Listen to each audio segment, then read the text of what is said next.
Exposing the New World Order, you're listening to the Hagmann and Hagmann Report on the Global Star Radio Network. Stand by. Doug and Joe will be back shortly.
Putting truth into action, you're listening to the Hagmann and Hagmann Report, streaming live on the Global Star Radio Network. Please stand by. Doug and Joe will be back momentarily.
Reporting on events as they unfold at the end of the age. You're listening to the Hagmann and Hagmann Report, streaming live from the Global Star Radio Network.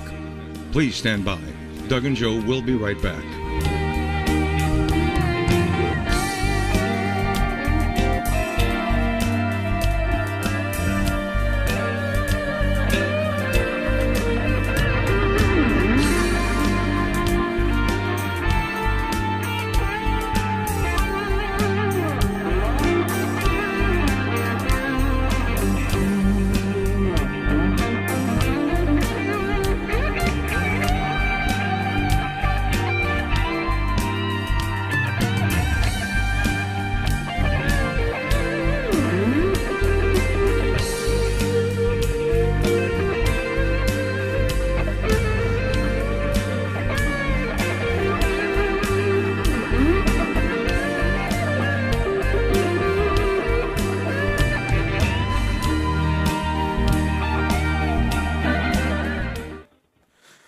good evening and welcome, ladies and gentlemen, to this Tuesday, November 17th, 2015 edition of the Hagmann and Hagmann Report, broadcasting live here from Erie, Pennsylvania, heard on Global Star Radio Network, live on video on YouTube, and streaming also on BTR.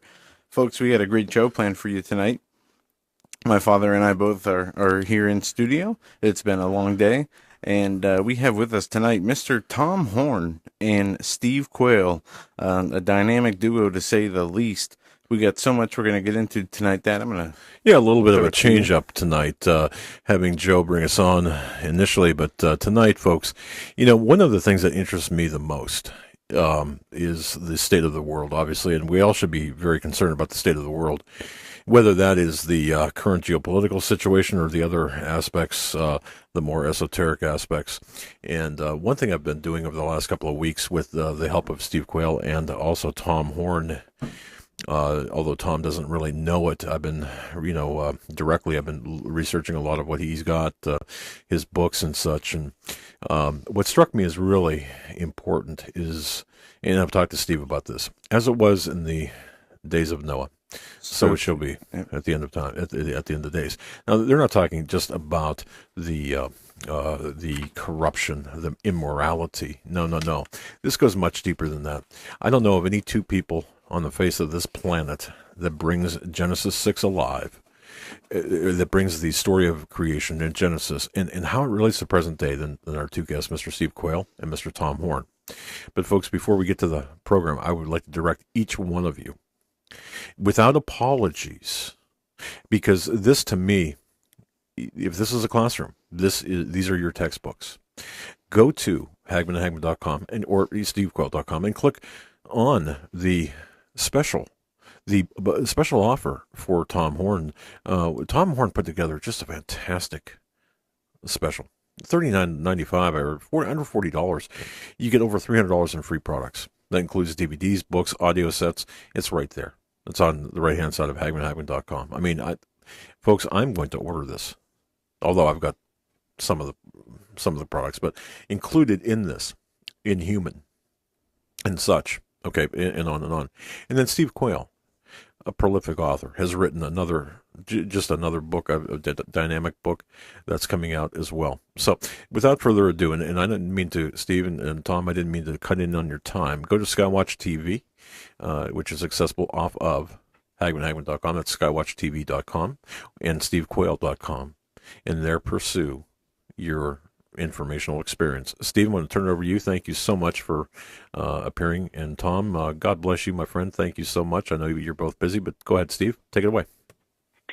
Well, first of all, it's a treat for me to have Tom on talking about probably the most important subject to the church, yet people will not understand why what we write about, talk about, and produce videos about is so critical at this time. When Jesus said, Doug and Joe and Tom, in Matthew 24:21 through 23, "For then there shall be great tribulation, such as was not since the beginning of the world to this time, nor ever shall be. And except those days should be shortened, there should be no flesh be saved. But for the elect's sake, those days shall be shortened." What we're talking about tonight is inhuman. We're talking about the attack on humanity, the attack on the human race, the attack on the descendants of Adam and Eve, and the total scientific annihilation of everything that God created in the Garden of Eden, were it possible. So tonight we're going to talk about the most, I think this, the most pressing subject, because not a day goes by that obviously we hear of wars, rumors of wars, but the church is too blind, and I'll say deaf, dumb, and self-centered, to even begin to understand why this is so critical. It was Tom Horn that brought our attention to the fact of who's looking for an alien savior to come. It was Tom Horn and Chris Putnam that basically told everybody, hey, you're going to see a shift in the Vatican, you're going to see sitting Pope resign, and you're going to see something else come into his place in office. But tonight we're going to talk about Inhuman the first hour and a half, and for the record, Tom and I don't get together to discuss what we're doing. I say this in order, Doug, Joe, and to the audience to just show you that God has a way of giving a double witness to something he's got his hands on. Tom is old in the faith. When I say old, I don't mean like old, but we both have parallel background. Yeah, I'm sorry, kind of got myself into that one. But what we've done is we have enough, let's say, lessons in life to look at some of this stuff in perspective. So, Tom, I'm going to turn it immediately over to you.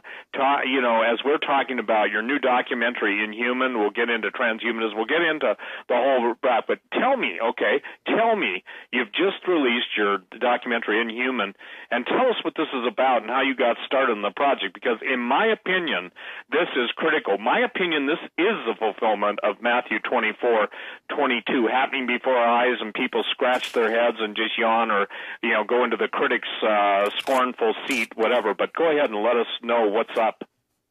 Well, thanks a lot, Steve and Doug and Joe, for having me on the program with you tonight. I always love coming on Hagmann and Hagmann. You guys, you cut through all of the baloney and get right where the rubber meets the road and talk about the issues that are so important to the world today.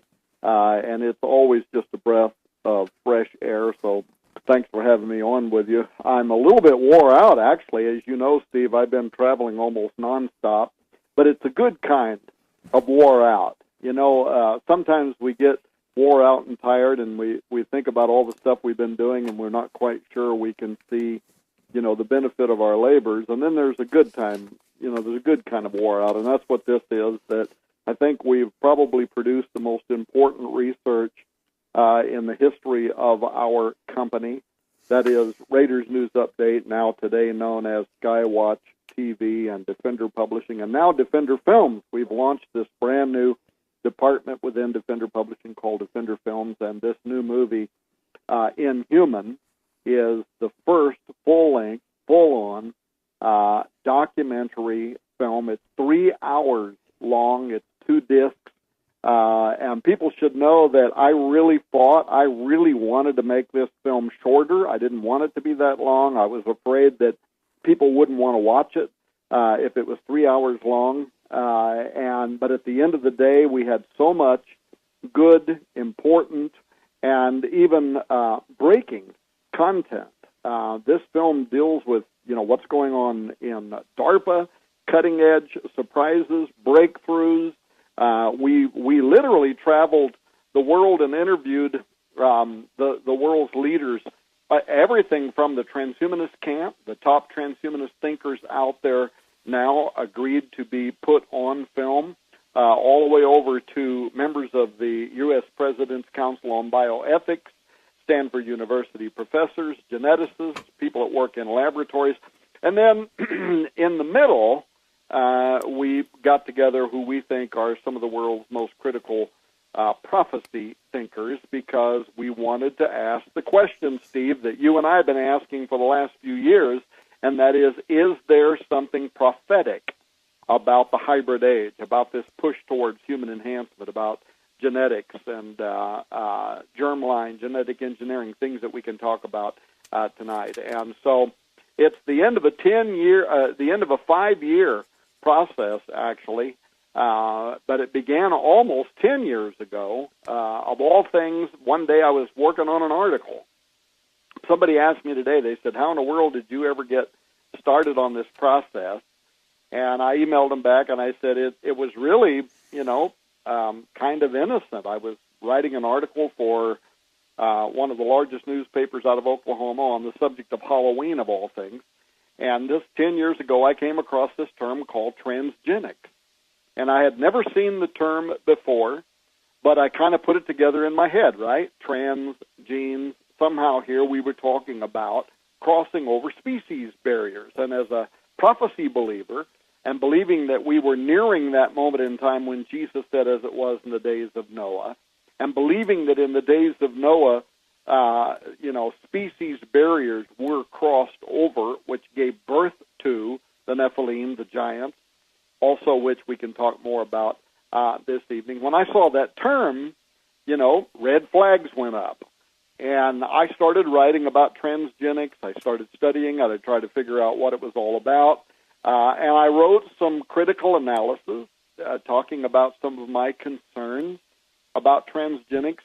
And lo and behold, and Steve, you might recall some of this, man, I started getting attacked by some of the leading transhumanists in the world, Dr. James Hughes at the World Transhumanist Association at that time. Today it's called the IEET. Max Moore, who had written his ode to Lucifer, him and James Hughes at some of the leading transhumanist conferences were using me as fodder and talking about how they're going to have to deal with nut jobs like Tom Horn. And then one of the writers, and actually at the university level, a university had written a grant application to the National Institute of Health to write some of the early guidelines that they had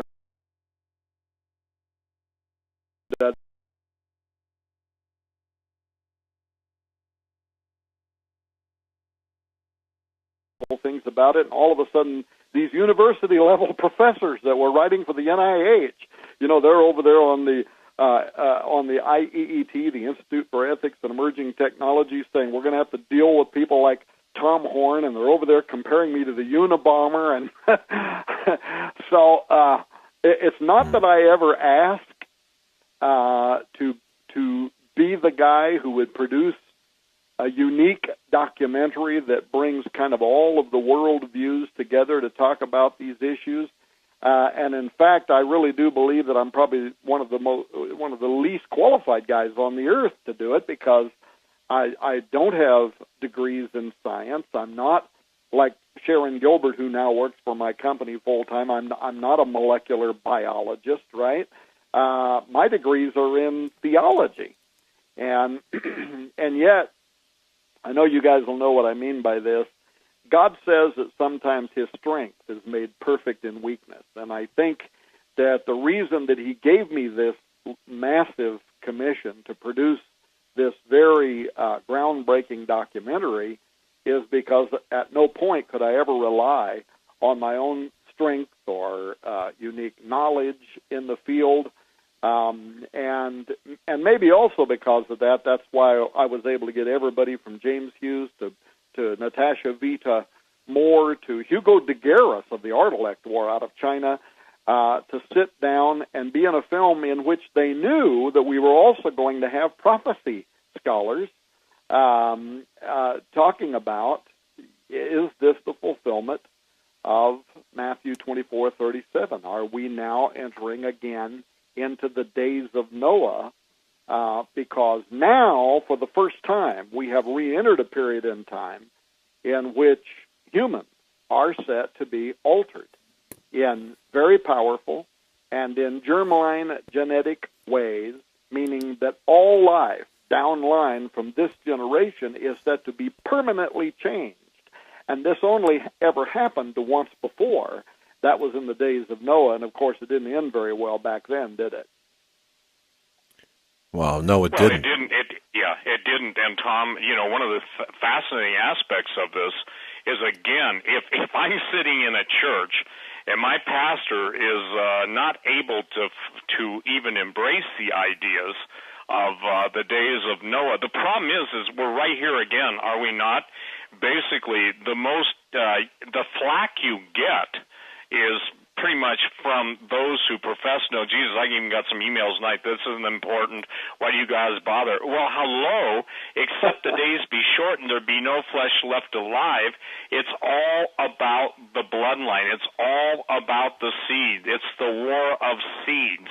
It's the war on literally the future of every man, woman, and child on the planet. So, let's just get into some of the really important aspects of your findings. And I'm praying tonight, and thank you, intercessors, for praying, that it will finally click. I think I sent you an email saying I'm really praying that God will turn the light switch on for people, because this is it.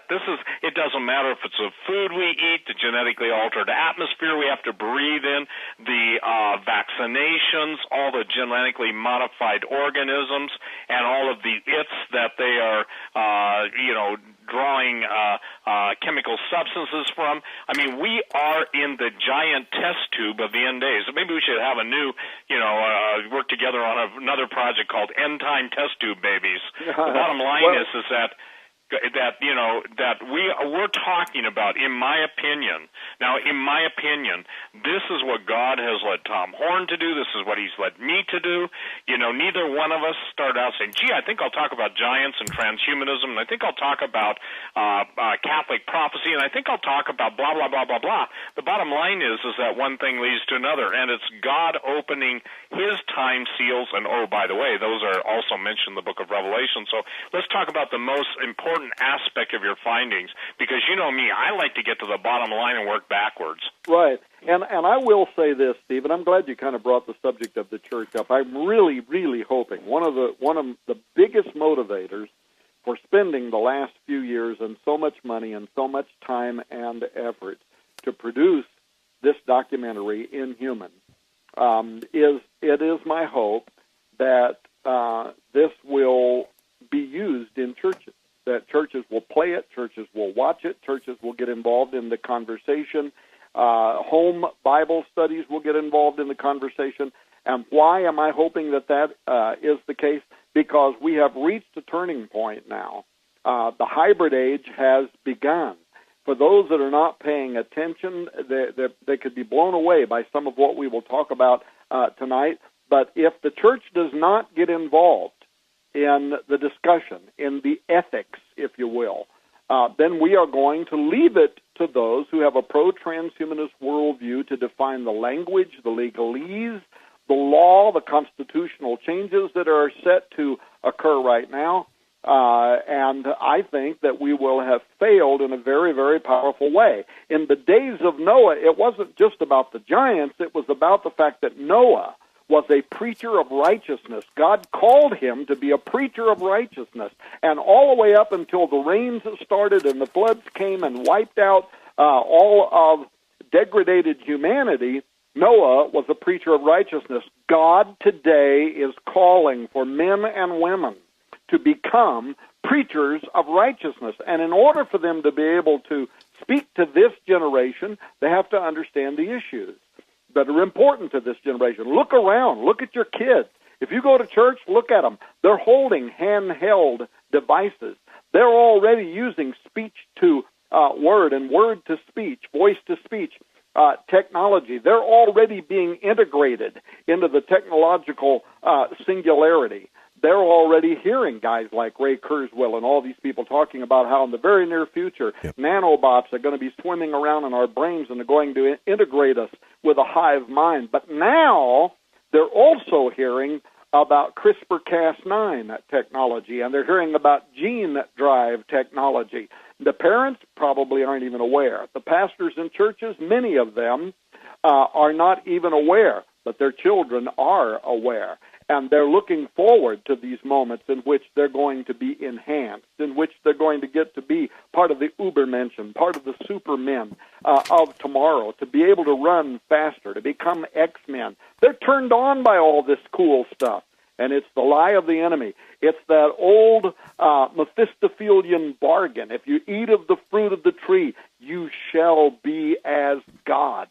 And that's what they're hearing. That's what they're buying into. And if the church doesn't get involved in this conversation, we are set now to lose an entire generation to the new days of Noah.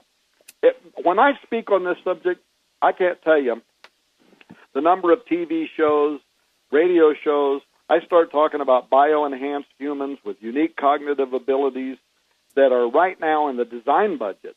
They're on the drawing board of military strategists, social engineers. They have been for some time, but now the marriage and even the dependence on machine intelligence is such that we're told that if an EMP were to occur tomorrow, that 90-some% of Americans would be dead within 12 months. Why? Because we are so integrated into the electronic system.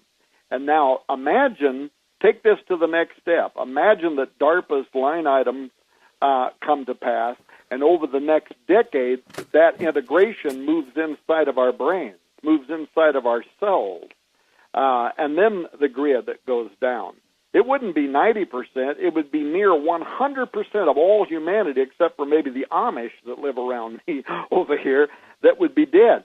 The other thing that the church needs to realize is that this is already being called by industry experts the hybrid age. This is the hybrid age. Now, what do they mean by that?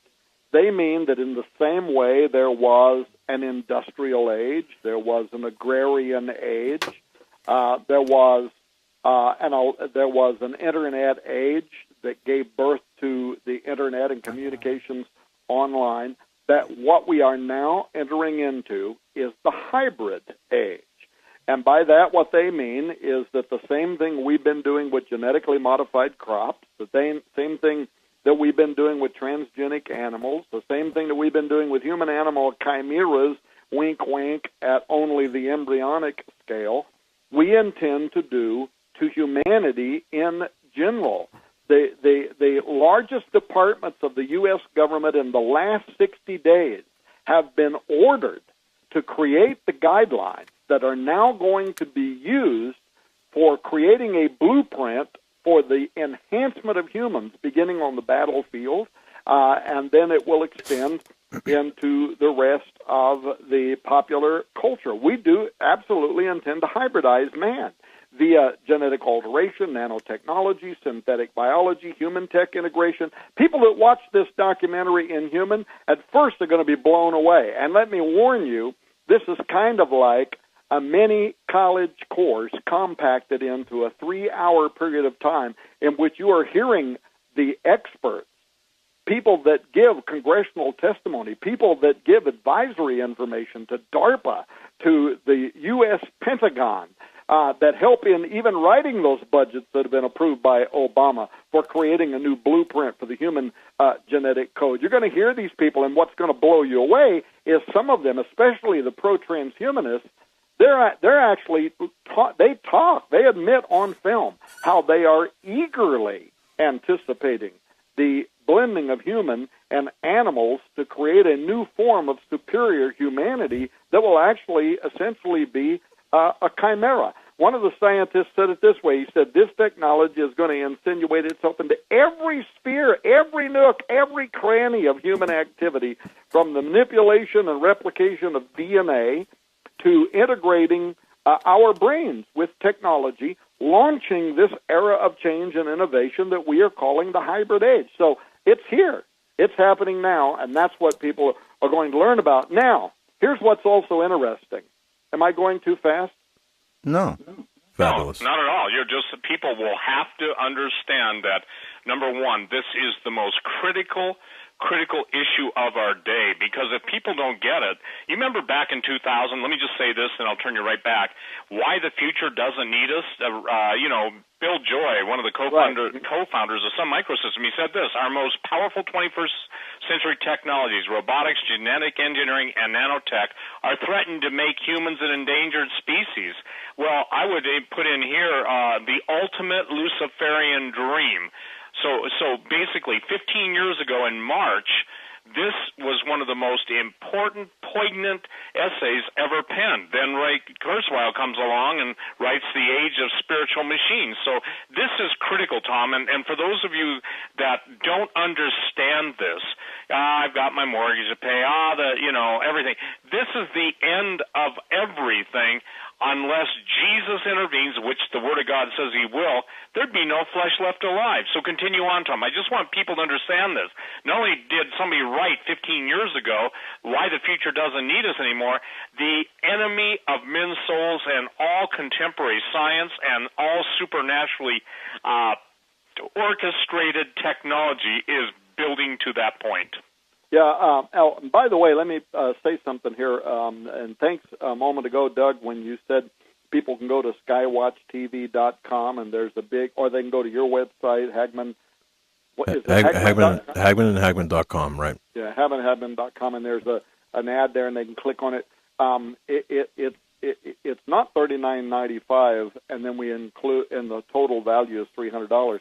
What we're doing is we're making the documentary Inhuman available. We're making a brand new book that we just put out that goes with the documentary called Dead Pets Don't Lie, which, by the way, isn't about pets. It's about the GMO and food industries and chemicals that the FDA is turning a blind eye to, that are making it onto the grocery shelves of stores across the nation. Basically, we're talking about something that Steve Quayle actually coined some years ago when he wrote a book called Genetic Armageddon. And we kind of picked up that term and used it as an umbrella under which we're saying everything from the foods that we eat to pet animals to transgenically altered animals and chimeric created human-animal chimeras, at least at the embryonic level, and we all know that it's more than that, to this now the next step, altered humans. So what we've done is we've said we're actually reducing the price of the documentary Inhuman and the book Dead Pets Don't Lie, which would be $45. We're actually selling those for $39.95. And right now, for a limited time, if people go there, if they buy the book and the new documentary film, we're giving them over $300 in product, and almost every bit of that product is on the subject of the genetic Armageddon. What's happening with animals, what's happening with foods, what's happening with GMOs, what's happening in laboratories, what's happening at DARPA. It's the most astonishing giveaway. And these are not stuff we have to give away. These are best-selling products. Books, DVDs, movies, anyway. But we're giving it away because it is our prayer and our hope that people around the world will go there to get all the free stuff, but then when they get the documentary and they watch it, they will begin a conversation about this subject matter. That's our goal. That's our hope. That's why I'm losing money on this. And I wish I was a better salesman. I could pitch this better. This is costing me a great deal of money to be able to do this, but it's because I believe that we were given this moment in time to make this an issue. It's our best effort. It's our best hope to get the church involved in this conversation, because if they don't, and if they don't get involved in the conversation very quickly, they're going to lose their moment in time and leave it to the transhumanists to define what the future is going to be, not just for us, but for our children. God help us. But know this, it's a limited time thing. I've got a warehouse full of product. I'm giving it all away. Steve Quayle's been in my studio. He saw the warehouse. It's a huge, massive warehouse. But since midnight last night, when we changed the ad on our webpage, skywatchtv.com, I can't tell you the number of orders that have taken place per minute.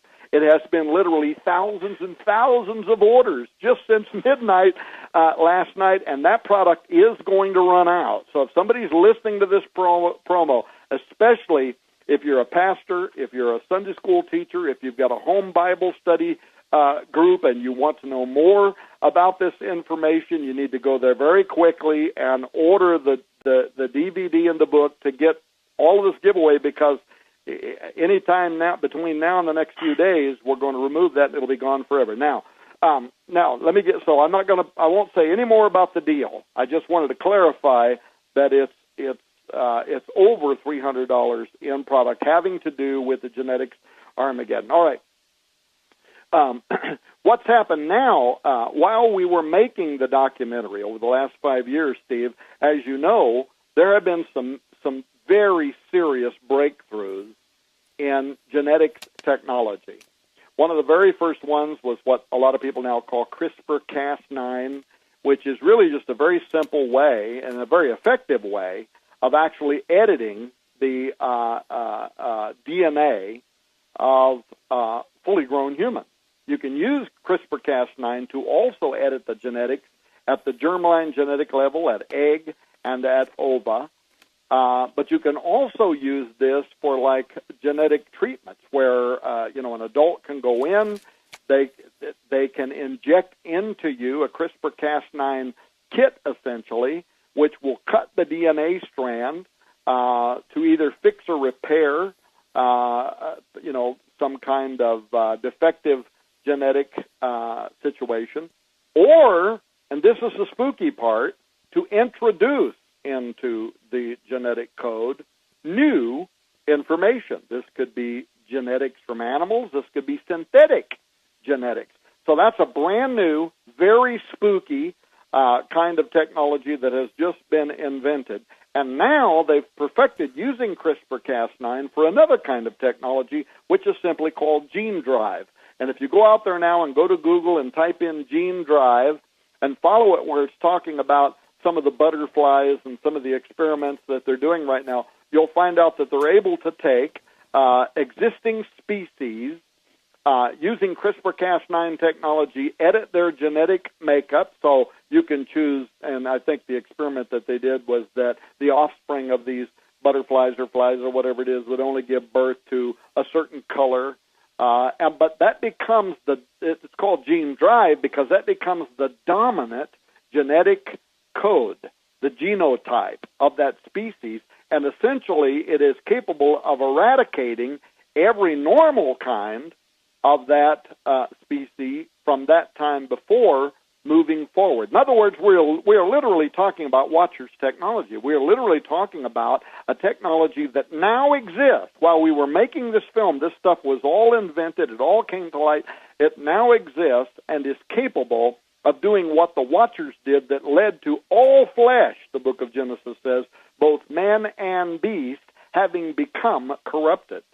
So, and you might have saw the article, it can still be Googled and read, where the Chinese scientists talking about how they were using this new CRISPR-Cas9 gene editing technique in human embryos to change them at the germline genetic level. We just interviewed, for this documentary, we actually interviewed Hugo de Garis from China.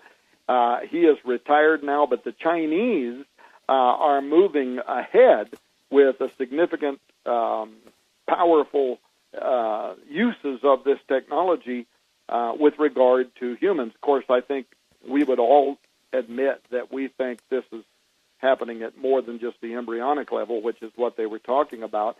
Now, if somebody's listening to the program and they're saying, okay, who cares? Germline genetic engineering, so what? So what is this? Germline genetic engineering has the potential to actually achieve the goals of the early eugenics movement, which, of course, sought to create superior humans back then through improving genetics through selective breeding. And the whole idea was that we're going to genetically modify human genes to create a new form of humanity. Well, now, through CRISPR-Cas9 technology, we can do this in embryos, we can do it in sperm, we can do it in eggs, and now we can do it in mature adults. And as a result, this germline engineering, the people that we interviewed for the documentary on human, this is considered by some of those conservative bioethicists to be the most dangerous human enhancement technology in all time. In all time. Why? Because we now have the power to truly reassemble the very nature of humanity into post-human. We now have the technology to alter human embryos, every cell, leading to heritable modifications that would extend to all succeeding generations.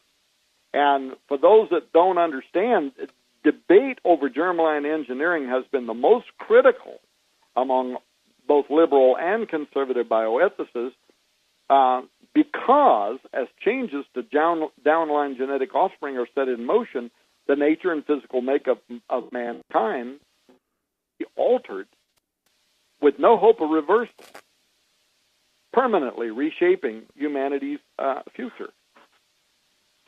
Now, hey, Tom, the statement is, ye shall be as gods, has never been more prominent. And again, ladies and gentlemen, it starts in the book of Genesis, it'll end in the book of Revelation, but it is still the same old lie, the same old devil and his cohorts promising eternal life, escape from eternal damnation, and you get to be your own God, create your own world, enjoy infinite pleasure, and when that old body wears out, a new one is generated, and you're just downloading your essence into whatever prototype, xenotype, or future type that you want. So, Tom, again, the Christians, just deal with this real quick if you would. There are actual Christians writing essays on why this is a good thing, are there not? Yeah, there's a growing Christian transhumanist movement, and actually, if we get a chance tonight, I will tell you why I believe that transhumanism is a replacement religion, and some of the reasons why I believe that it is being adopted by a growing segment of the world's communities and the church community, and again, mostly because churches are not even talking about this issue. Many of the leaders of churchianity, of Christianity today, they're not even aware. I think it was Derek Gilbert was telling me that at a Bible college at the university level, a recent poll was asked. One of the questions in that poll was, what do you think of transhumanism? 2% even knew what the term meant. 98% didn't even know what it meant, didn't care. And yet, we are talking about the most radical, revolutionary ideology combined with the most radical and revolutionary sciences in the world today that are set to permanently alter what it means to be a human. Now, but of that 2% that did know what it meant, they were buying into it. They're buying this whole idea that we are co-creators with God. That's a new term people can Google if they want to read more about it. Co-creators. That it's part of our responsibility to take humankind and to move us into the next step in our evolution. But people that watch this documentary Inhuman, one of the things they're going to find out is that what almost all of these technologists and these Christians that are buying into transhumanism, what they fail to comprehend, what they fail to understand, is that there is a dynamic supernaturalism that's also connected directly with our genetic makeup. You said something a moment ago, Steve, that could be a whole program all by itself. You said it's all about the blood. And I've always thought it's interesting that if you look at the Scripture, especially prophecy, and especially the Old Testament prophecies, it's all about the blood. His seed shall bruise thy seed. It's all about preserving the bloodline that would give birth to the Messiah. It was important that there be an uncontaminated bloodline leading to the time of the birth of Christ, and the ancient Hebrews understood that dynamic because they actually had lived through the contamination that gave birth to the Great Flood. A little bit later tonight, when we're talking about the new Genesis 6 documentary, what's going on in Peru and other places around the world, maybe we'll revisit this whole question about pre-diluvian and antediluvian, post-diluvian structures on the earth that actually stand as a mute testament today to that time when the earth was invaded by interlopers, alien interlopers. We call them watchers, aliens, that came down to the earth and gave birth to these giants. But they understood, and it's very important that we understand today, that there is a supernatural dynamic that is connected to our genetic makeup. Now, during this documentary, one of the things that I found very, very interesting is that there are also some transhumanists that kind of get this. In fact, the Templeton Foundation, as you know, they've been funding this whole series of conversations at Arizona State University especially, and at some other universities, in which they're talking about transhumanism, spirituality, Christianity, because they too believe that as we begin to change our genetic code and we change ourselves as humans, we will change our relationship with God and with the divine. In fact, you might have saw recently where,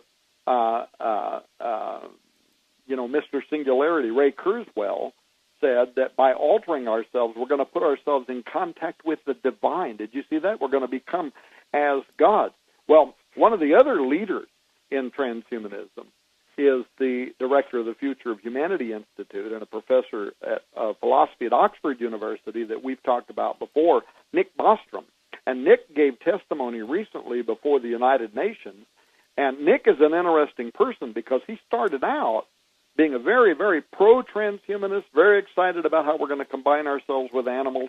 He still very strong in terms of his belief that we are going to create a better form of humanity by combining ourselves with synthetic forms of life, animals, and so on. But now he's suddenly becoming kind of, an apocalyptic prophet. He's starting to talk about the existential risks involved in altering ourselves and creation, which is really interesting because he's been a leading advocate of transhumanism. You can go to his website and read his transhumanist values, where he envisions remanufacturing humans with animals, plants, synthetic forms of life through recombinant DNA and CRISPR-type genetic engineering, transgenics, and so on. And what's interesting there, and I said that to say this, when I mentioned this supernatural aspect of our genetic makeup, he talks over there. Do this. If you're listening to this program tonight, go to nickbostrom.com, scroll down, and at last I looked a few months ago, it was on the left-hand side of his website. Click on his article called Transhumanist Values. That's the article he wrote when he earned his prestigious seat at Oxford University, his PhD. And note there how he talks about how animals can see into realms that humans can't. They have sonar, magnetic orientation, sensors for electricity and vibration, all these extra-human abilities. And he goes on over there to include how he thinks that those sensory modalities, the range of modalities, could be applied to transhumans through merging ourselves with animals. And he talks about how there's no fundamental block to adding these capacities, the ability to be able to see like a serpent, infrared radiation, the abilities like a bat to receive radio signals, to create a kind of telepathic sense by augmenting our brains. He goes on and on. And here's what I would say to pastors and church leaders and people that have home study groups that are listening to this program tonight and they're thinking now about this subject of transhumanism. Note this. Bostrom is absolutely correct in that the animal kingdom has levels of perception that are beyond human. Animals can sense earthquakes. They can smell tumors. They can hear, like dogs, they can hear sounds as high as 40,000 megahertz. I think dolphins something like 80,000 hertz. But it's also known that some animals see wavelengths that we would call the supernatural realm. Remember the story of Balaam's donkey. And according to that story, certain animals can see into the spirit world.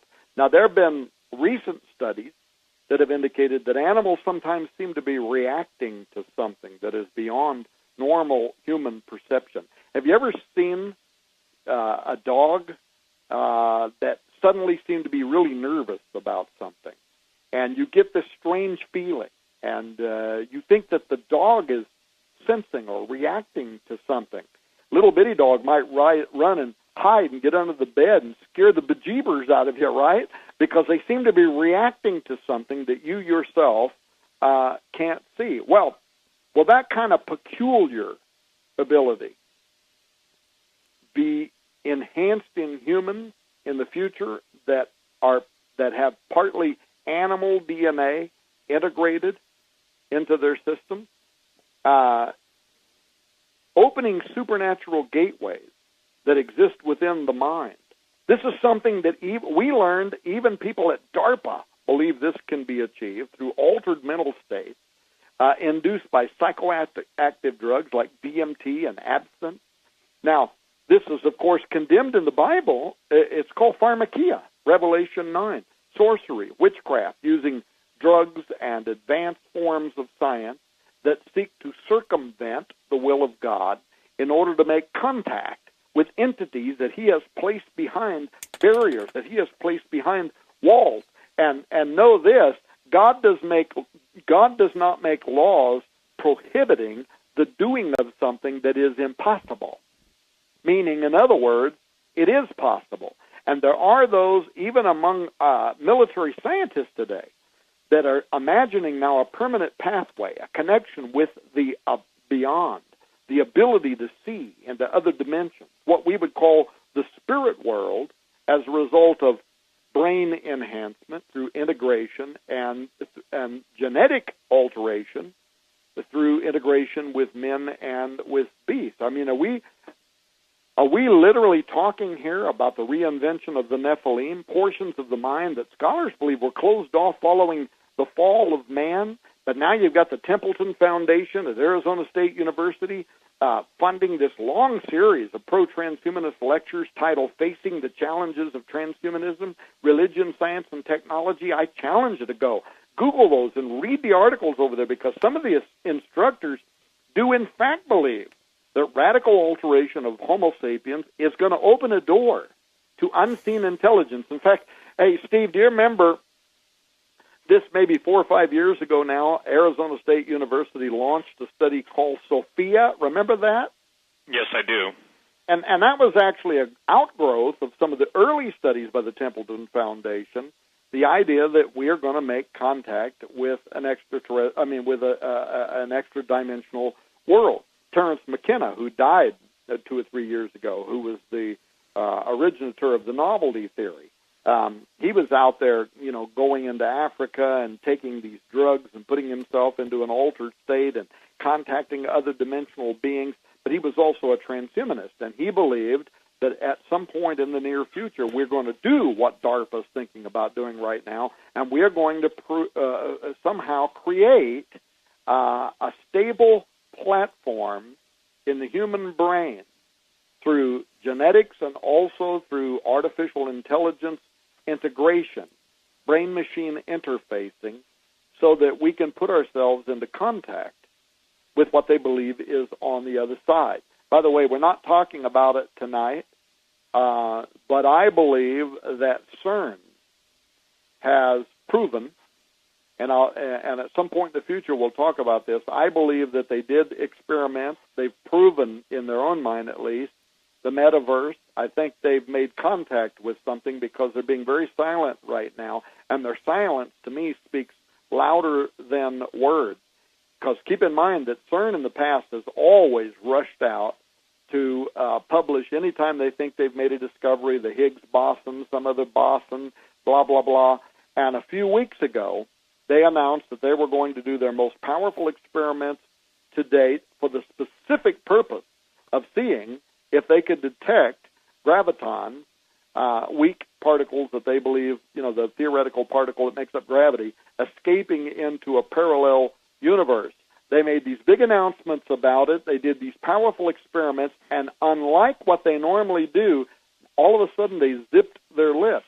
They haven't said a single word about what they've discovered, and I think that speaks louder than words. I think they've actually, at least in their own mind, believe that they've made contact with something. But back to humans. Imagine what it would mean now if government laboratories in the very near future, with unlimited budgets, working beyond congressional review, having now decoded gene functions that lead animals to have what we would call preternatural capabilities of sense, smell, and sight, have blended these with super soldiers, Homo sapiens. I think we're on the verge of it, and I can't put a 3-hour documentary into the next 5 minutes. But DARPA has had it in its mind for a while to create a super soldier which they could use against entire populations that would be genetically engineered, something we would call a Nephilim agent that appears to be human, but that hypothetically sees and even interacts with invisible forces. And it's going to mean the... Go ahead. Yeah, I think it's critical for people to understand that obviously God in His mercy, love, compassion, and intervention on His creation's behalf locked out and literally put barriers in. Let's just say this: those who were free to come and go through the dimensions were blocked until a certain time. What you and I are talking about is the fallen angel presence. I want to make it clear.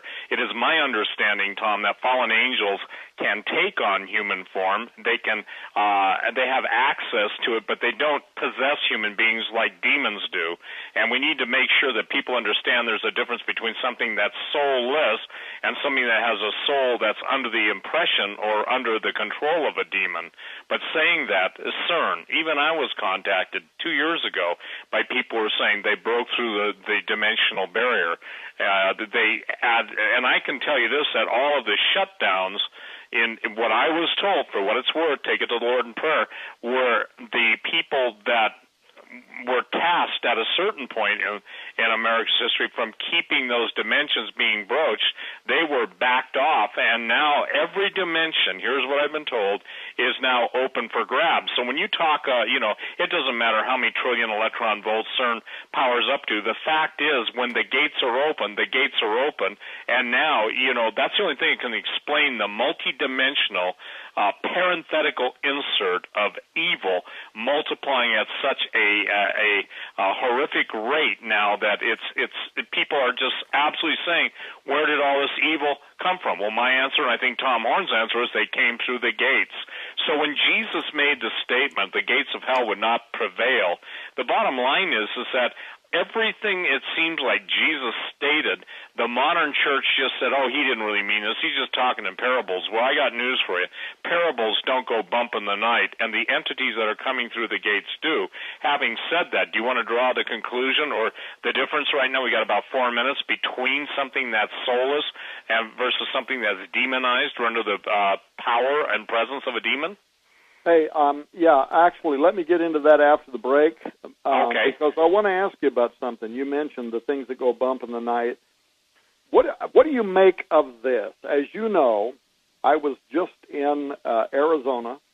I was down there for a while helping my mother, who's almost 90 years of age, had to do some different things to help her. But I want to tell you, actually, maybe we're too close to the break. Maybe I should tell you this after the break, because it has to do with the development of new synthetically produced drugs and the potential for those drugs to open gateways into another reality.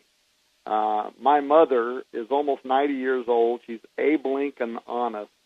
And what I want to tell you about what happened to her is absolutely, well, I want to actually, it's unbelievable, it's incredible, but I want to actually find out by telling this story if there are other people out there that have recently had exactly the same experience, and maybe we need to bring that up because it's going to take me a moment to talk about it. Yeah, we'll wait until after the break. But here's something interesting. After 25 years or so, close to 25 years on talk radio, what I'm noticing, Tom, is that honestly, every single email I get now is of people that are even halfway alert and to this thing are talking about the preternatural, the supernatural, the multidimensional. The dreams that people are having are not just of war, famine, Dead Sea creatures, the 10th planet, etc. They're having a new, I guess you'd say, a higher level of understanding, and some people are instantly being given the understanding, and it's like knowledge is increasing almost on a portal type way. In other words, let's say there are 10 doors to go through in a person's life, and I'm not talking metaphysically now. I'm just saying, let's say different areas of interest. It's now like all those 10 are coming rushing to the forefront, and what you thought was the end of the road only starts out as the beginning of the road. So what I'm saying is there is multi-dimensional information being passed through to human beings on a never before recorded, and you study history, I study history, we listen to all the guys, but it's never been like this before. And that's exactly what Jesus said. There's never been a time like it, nor would be again. Again, I think that people ought to recognize that what we're talking about is pertinent, it's relevant, and it is a battle beyond the stars. It is a multidimensional battle that God has warned us about, and his people are not able to fight it unless they understand it. Doug, Indeed. Do you want to take a break? Yes. And this is one of the most fascinating topics. Our guests tonight, Steve Quayle and Tom Horn. Folks, portions of tonight's broadcast brought to you by Nuts.com. Nuts.com. Thanksgiving is coming up. Where are you going to go? Nuts.com has over 3,000 healthy snacks to choose from. be a hit at your Thanksgiving party. Nuts.com, microphone code HH. That's microphone code HH. Nuts.com, microphone HH. We're going to be right back after the network news. Stay with us. Just what kind of thriller predicts the future? In 3 days in the belly of the beast, Daniel Holdings wrote about the God particle before CERN actually discovered the God particle. In As the Darkness Falls, Daniel wrote about an Islamist terrorist confederacy that rose up out of Syria and declared a caliphate 3 years before ISIS was ever heard of. In his newest novel, Between the Veil, Daniel talks about a space between dimensions where supernatural beings can walk. He says that these novels are a warning from the Creator to his creation. Will war come to America? Will the world's economies collapse? Are we looking at increased earthquakes and volcanic activity? Will the United States fall into civil war? You can find all of Daniel's work at his website, danielholdings.com. That's danielholdings.com. All of these things and more are talked about in Daniel's books. To find out what's coming next, go to danielholdings.com.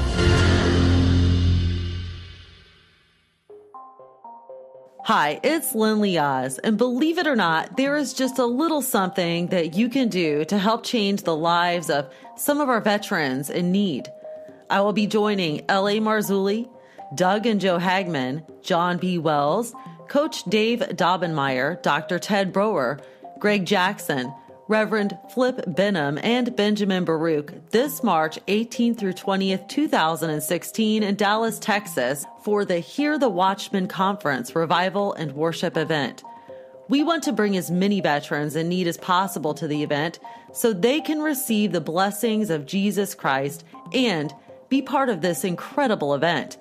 Join all of us and the team at American Survival Wholesale to make this happen by visiting www.hearthewatchmen.com and donating a little something, or by clicking on the American Wholesale logo and purchasing their Veterans Day special. Please help us remember those who gave so freely in defense of our freedom and now need our help. Again, visit www.hearthewatchmen.com today. Also, be sure and visit our sponsors, American Survival Wholesale. Their website is AmericanSurvivalWholesale.com. I look forward to seeing all of you at the conference and meeting you in person. Don't forget to spread the word and share the website www.hearthewatchmen.com with everyone you can, so everyone can participate in the Hear the Watchman Conference Revival and Worship event in March of 2016. You are listening to the Hagmann and Hagmann Report on the Global Star Radio Network. Stay tuned. Doug and Joe will be right back.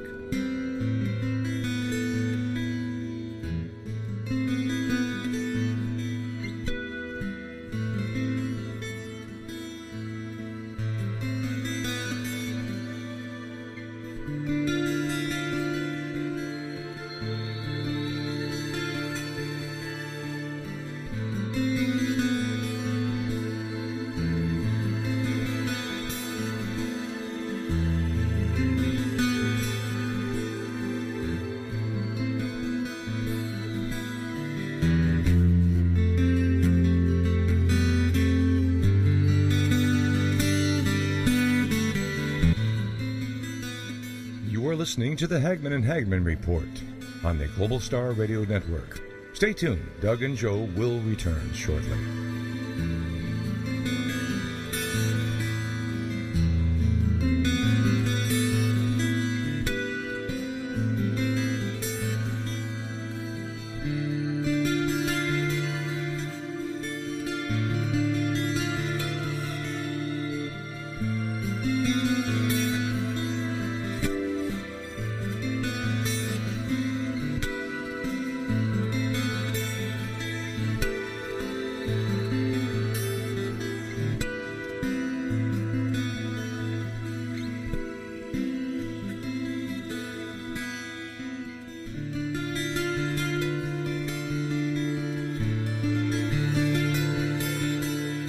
You're listening to the Hagmann and Hagmann Report on the Global Star Radio Network. Stay tuned. Doug and Joe will return shortly.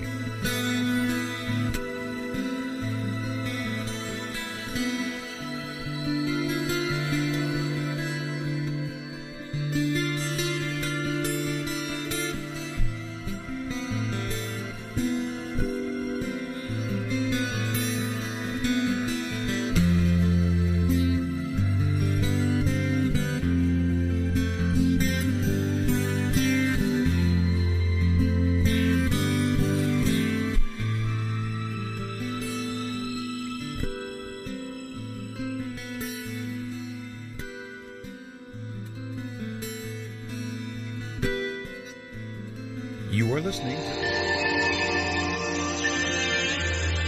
And welcome back, ladies and gentlemen, to hour number 2 of this Tuesday, November 17th, 2015 edition of the Hagmann and Hagmann Report.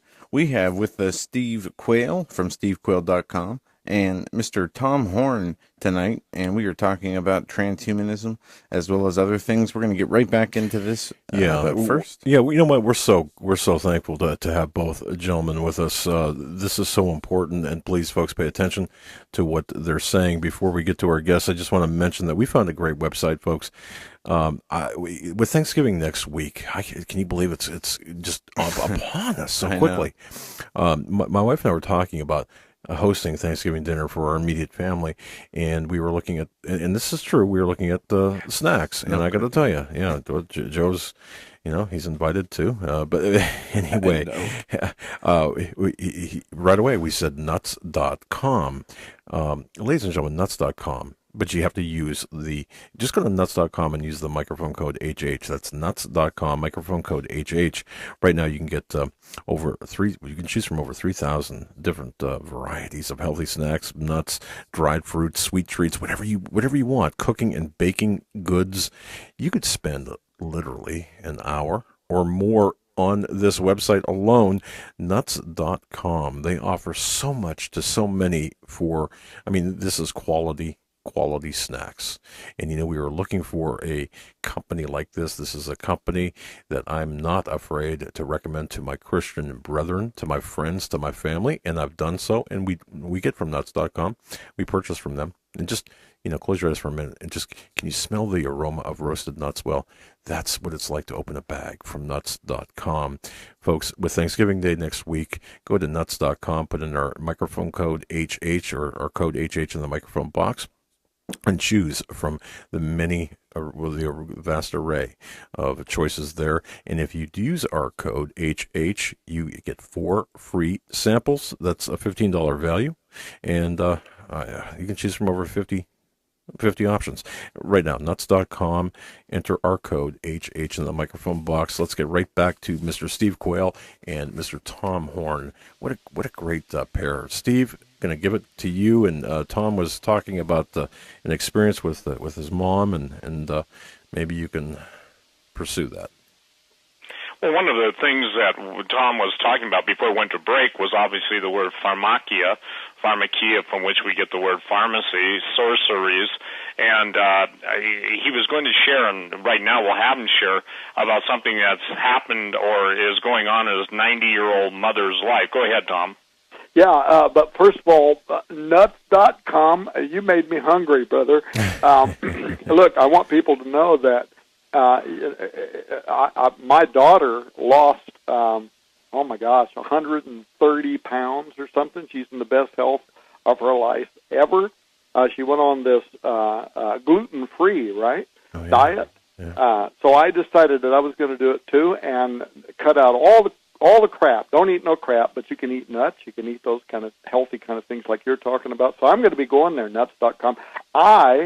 In the last 60 days, have lost 20 pounds and absolutely cured my diabetes. My blood sugar is at normal levels now, and that just by eating the right kind of foods, cutting out gluten out of my diet, and somebody told and eating things like nuts. So you made me hungry, brother. I'm going to go there. I'm going to go to nuts.com. They're delicious. I'm going to do it. Well, just make sure, microphone code HH, and tell them the Hagmann. I'm going to do it. There you go. Yeah. All right. Well, I'm going to do it. I'm glad you're in better health there. That's so important, especially in these end of times. Go ahead, Mr. Well, and you know what I found out was, so I hear all these people talking about gluten-free and blah, blah, blah. Our forefathers and foremothers ate wheat all of their life. Why is all of a sudden gluten an issue? Well, I found out it's because of all the chemicals that they're using to treat the raising of wheat in the fields. That it's not even actually, if you could get heirloom wheat, it's not the wheat, it's the chemicals that they're using. So that's kind of what we're talking about again tonight, genetic Armageddon.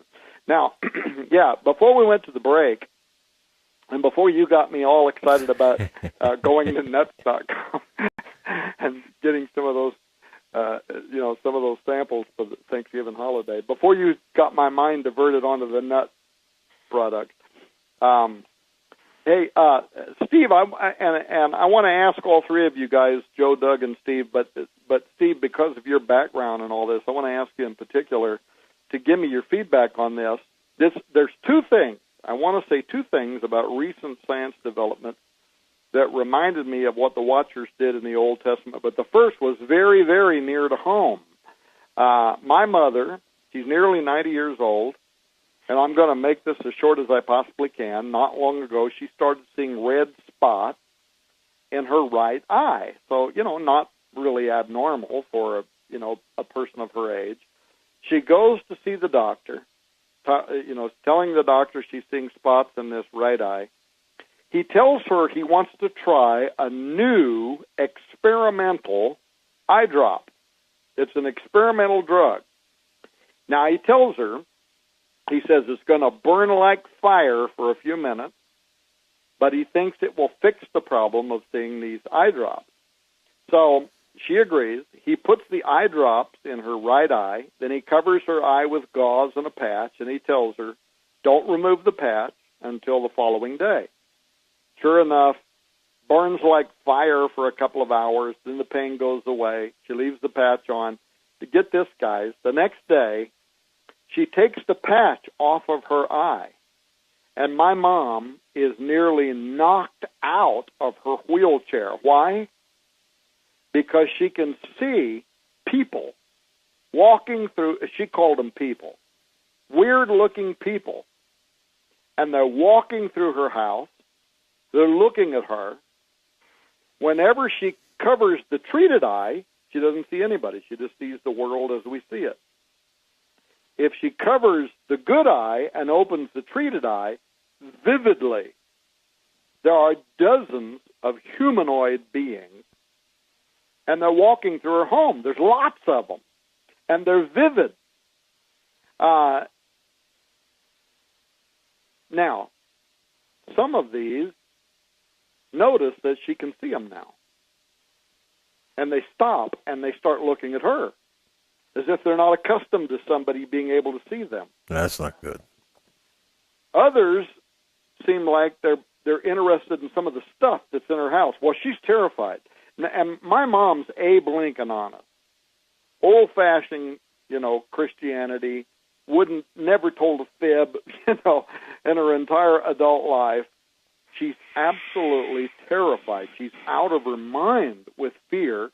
And the moment that the fear comes rushing in, right as she's becoming fearful, she says this very young, beautiful man walks into the room, walks over and literally sits right next to her. He sits on her couch, right next to her wheelchair. Doesn't say anything. But somehow immediately she knows it's okay.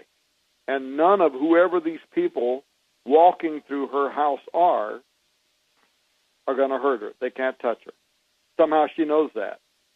She actually even goes to sleep, but she won't get out of her wheelchair. For 9 days, every single day, as she wakes up, if she covers one eye, don't see nothing. Covers the good eye, opens the one that had the experimental drug treatment, there's weird-looking people.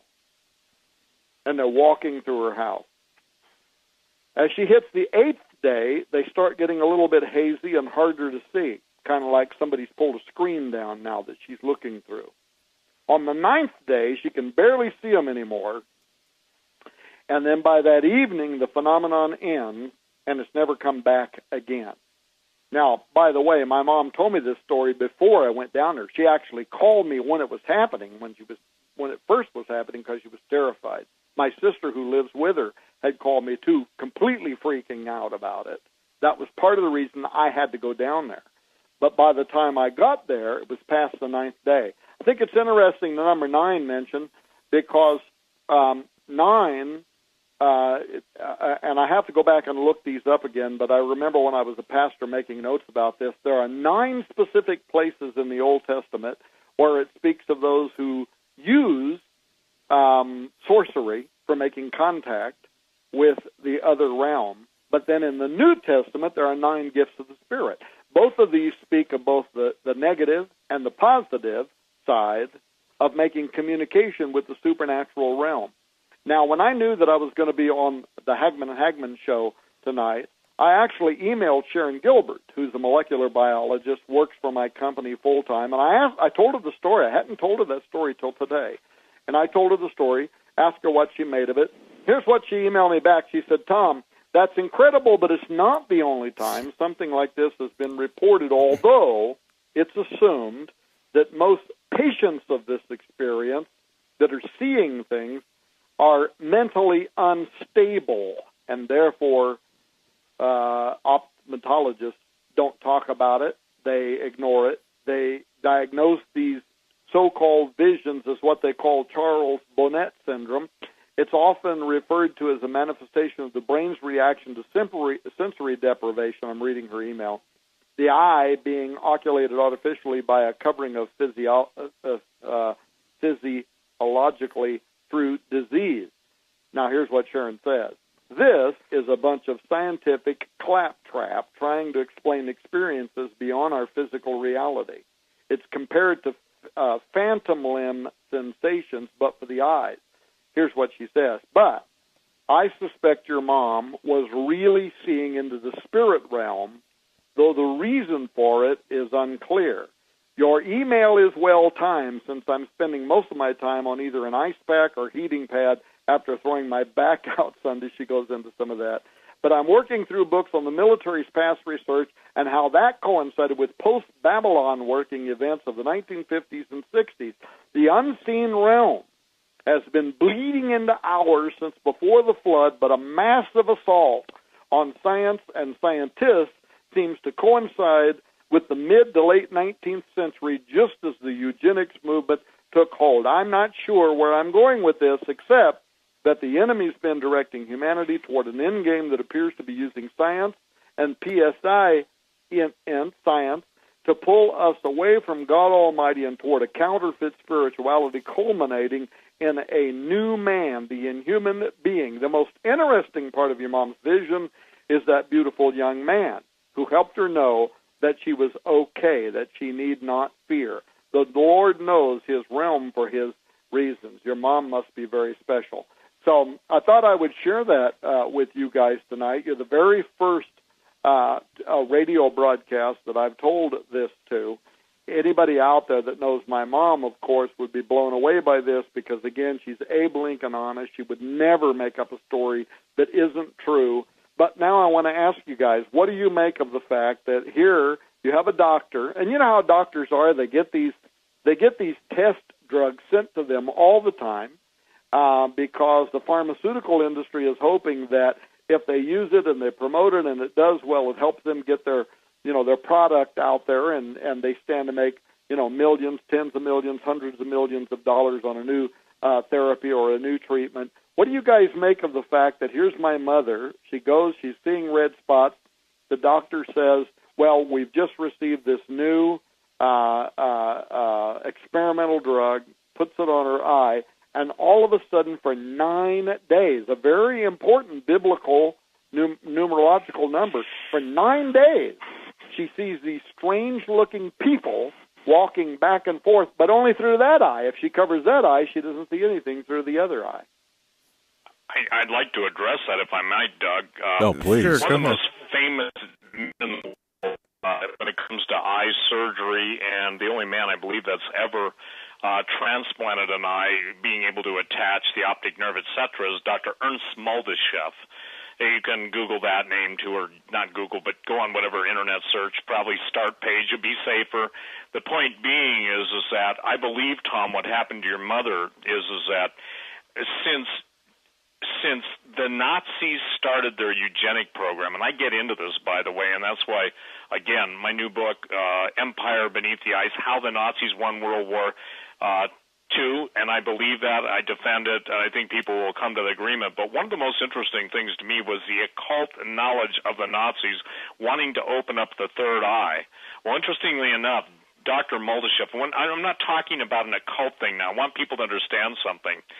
When Adam fell, Adam lost the ability to be able to know without teaching or being taught. He simply knew things because he was creating the image and likeness of God, and to that point, before the fall, he was able to tap into it.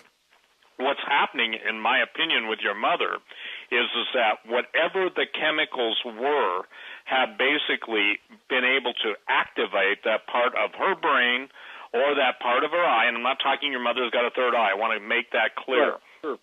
But what I'm saying is this, is that, number one, I'd like to know the compound, but number two, I believe this is a direct fulfillment of a word that was given 4 years ago, 4 or 5 years ago, maybe longer. I'm losing track of time because it's all coming together, but God said you are going to see the unseen world. That which has been kept from you will be opened up before you.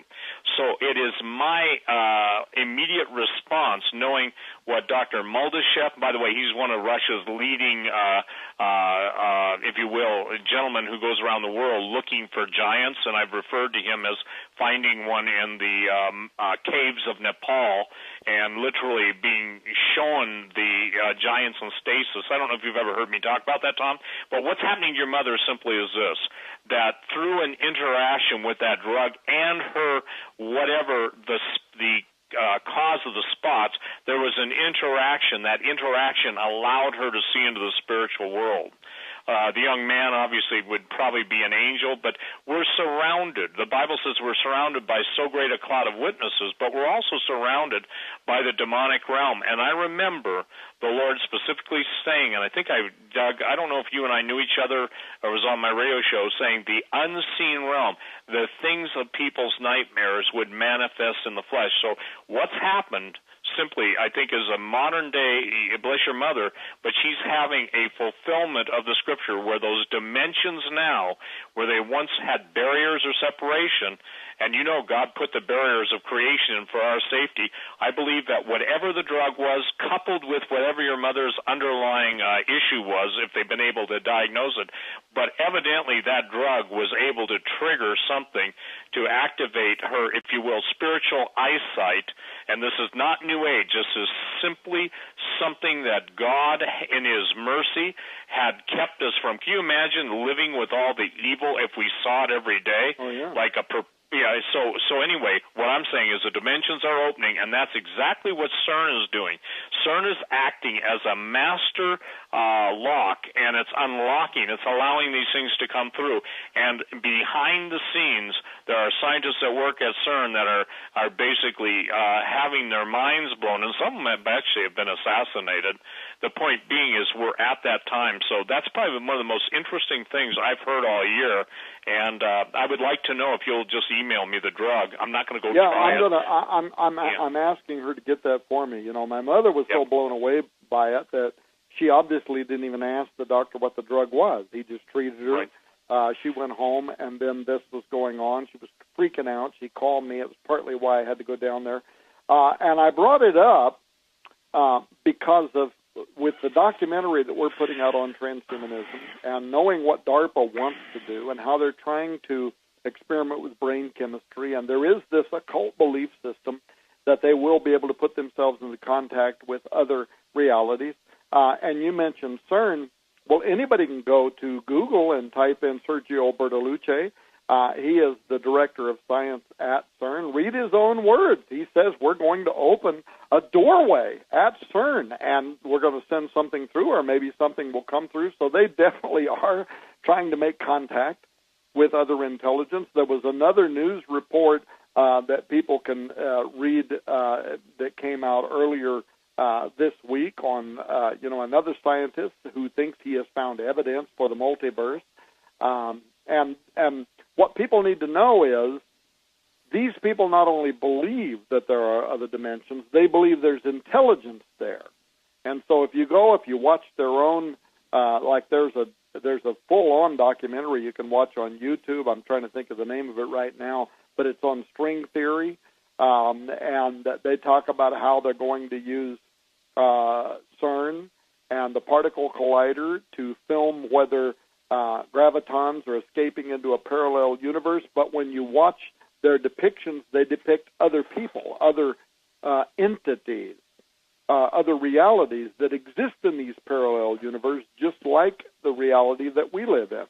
So, but I brought that up about my mother in hopes that if there are people out there that recently have received the same experimental eye treatment, and especially if they had exactly the same results, I'd like to hear from them. I'd like to document that we have created a synthetic form of treatment. It is, I don't know what it is. Is it something that is a genetically modified what? I don't know. What is it? It's a synthetic something. He told or her. A nano. It could be also a nano drug. The point being is that whatever. And did your mother give you the actual name of the disease? No, that's what I'm saying. Is I've asked her to get that for me, and Yeah. I just now got back from the trip. But I've asked her to get the information for me. I want to know the name of the drug, and but I'm bringing it up on your show because I happen to be here. And knowing that in our documentary there were people who were speaking for DARPA and for the Pentagon, who were talking about brain chemistry and the fact that you've got pro-transhumanists like the Templeton Foundation at Arizona State University and other universities saying that it's an intentional effort. They believe that there is something there, and they want to put themselves in contact. And in fact, the Sophia Project at Arizona State University went so far as to even say things like this. It said, whatever it is, whether it be angels, God, demons, aliens, a universal mind. So they've named what we in Christianity would traditionally define as the supernatural realm. They believe that it's there. They believe it exists. And there is an intentional effort now to create a kind of brain chemistry that could put them in touch with it. Now, there's another thing I want to tell you. Dr. Horn, before you continue, just real quick, we're getting a couple of emails about people who want to pass along similar events, personal events, so they appear credible. What's the best way for them to contact or provide this information to you via email? Please do, and email that to Tom Horn, TOMHORN, at defenderpublishing.com. Now, if they forget, then just go to skywatchtv.com. There's a contact button there. Click on the contact button. But it's better if you can email me at tomhorn at defenderpublishing.com. That's a more direct way of getting directly a hold of me. Thank you, Dr. Horn. Thank you. Now, there's another thing I want to tell you about. And in a moment, Steve, I'd like to kind of turn the conversation topsy-turvy and start talking to you about your current research. I want to know more about the empire beneath the ice, but I also want to ask you about your brand new documentary and the documentary series. But before we go there, there's one other thing I wanted to tell you. And you gentlemen tonight are the first people to know this. I have en route to me. I had hoped to have it by today, but it's being shipped to me right now. Now, I know this sounds all mysterious. I can't tell you the name of the laboratory. At some point, I will. I'm friends with a person who happens to own a laboratory that does accelerated research into things like CRISPR-Cas9, that kind of thing. There's a brand new kit,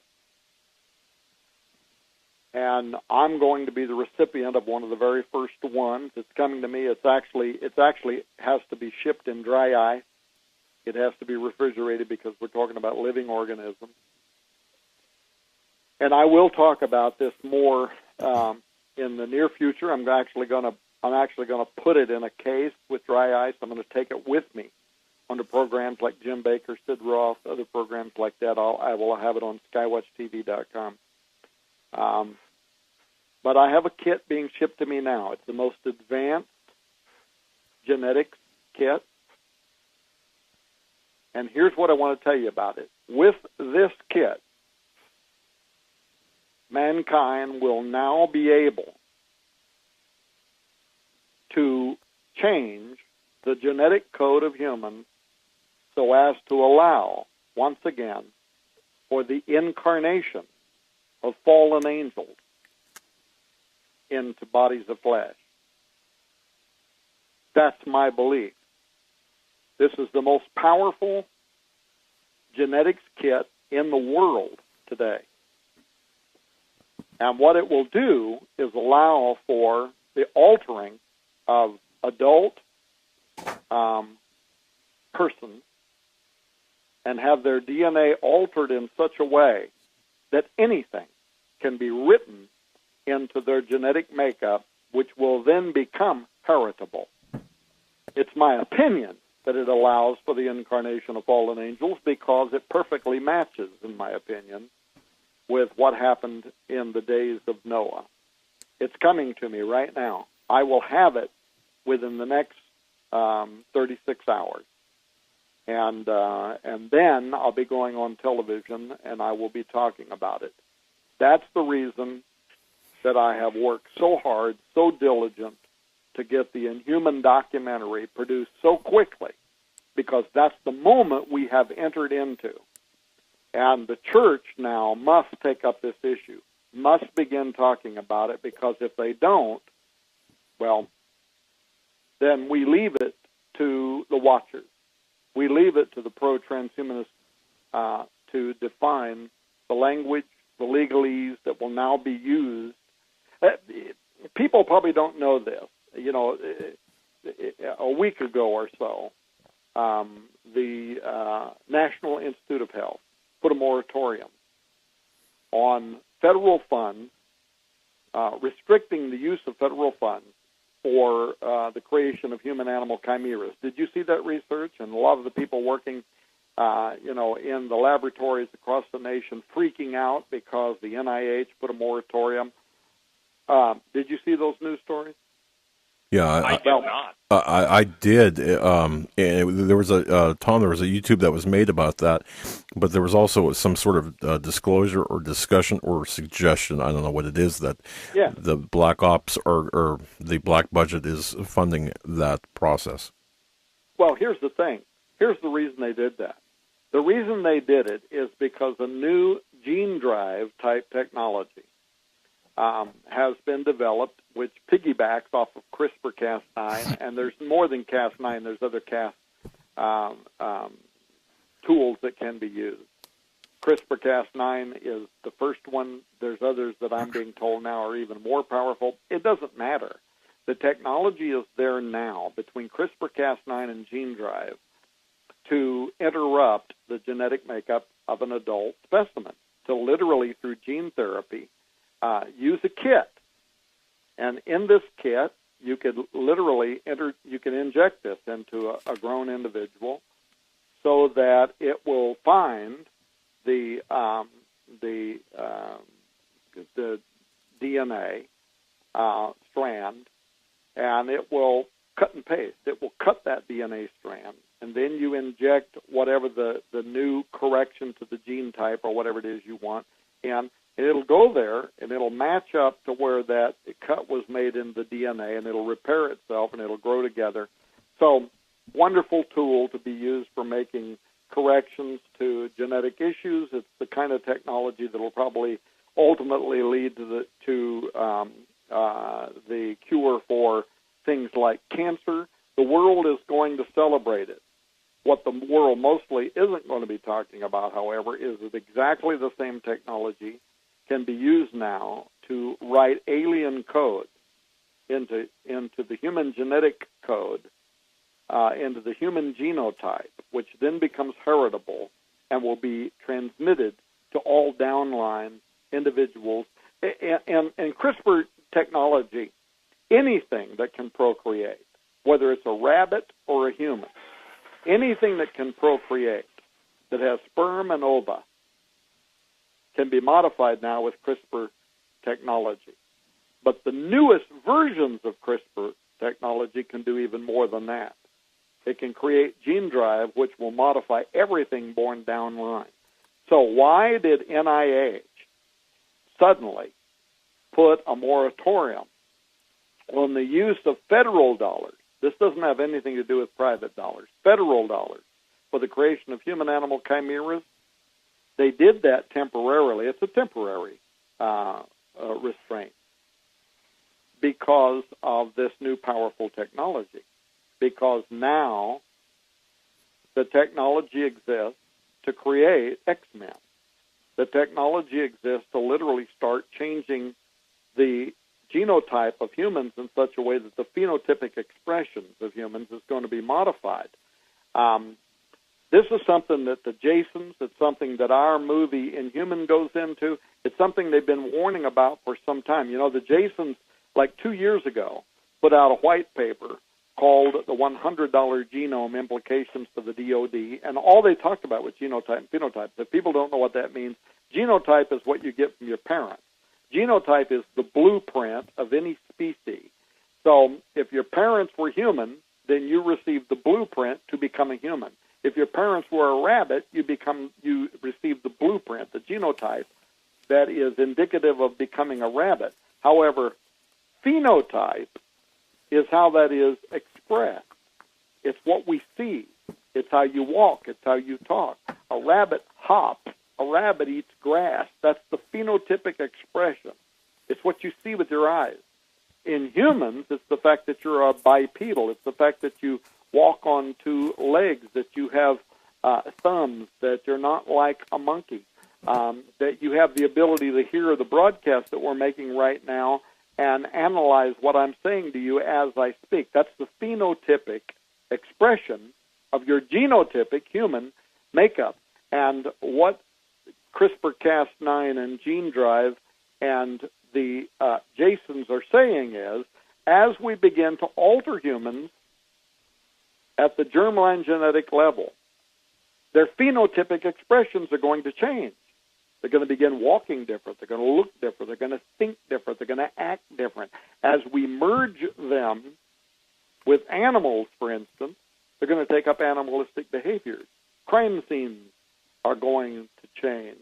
Rape scenes are going to change. You will no longer be able to send a CSI crew into a crime scene and have them be able to say, we're looking for, a male in his 20s, blah, blah, blah.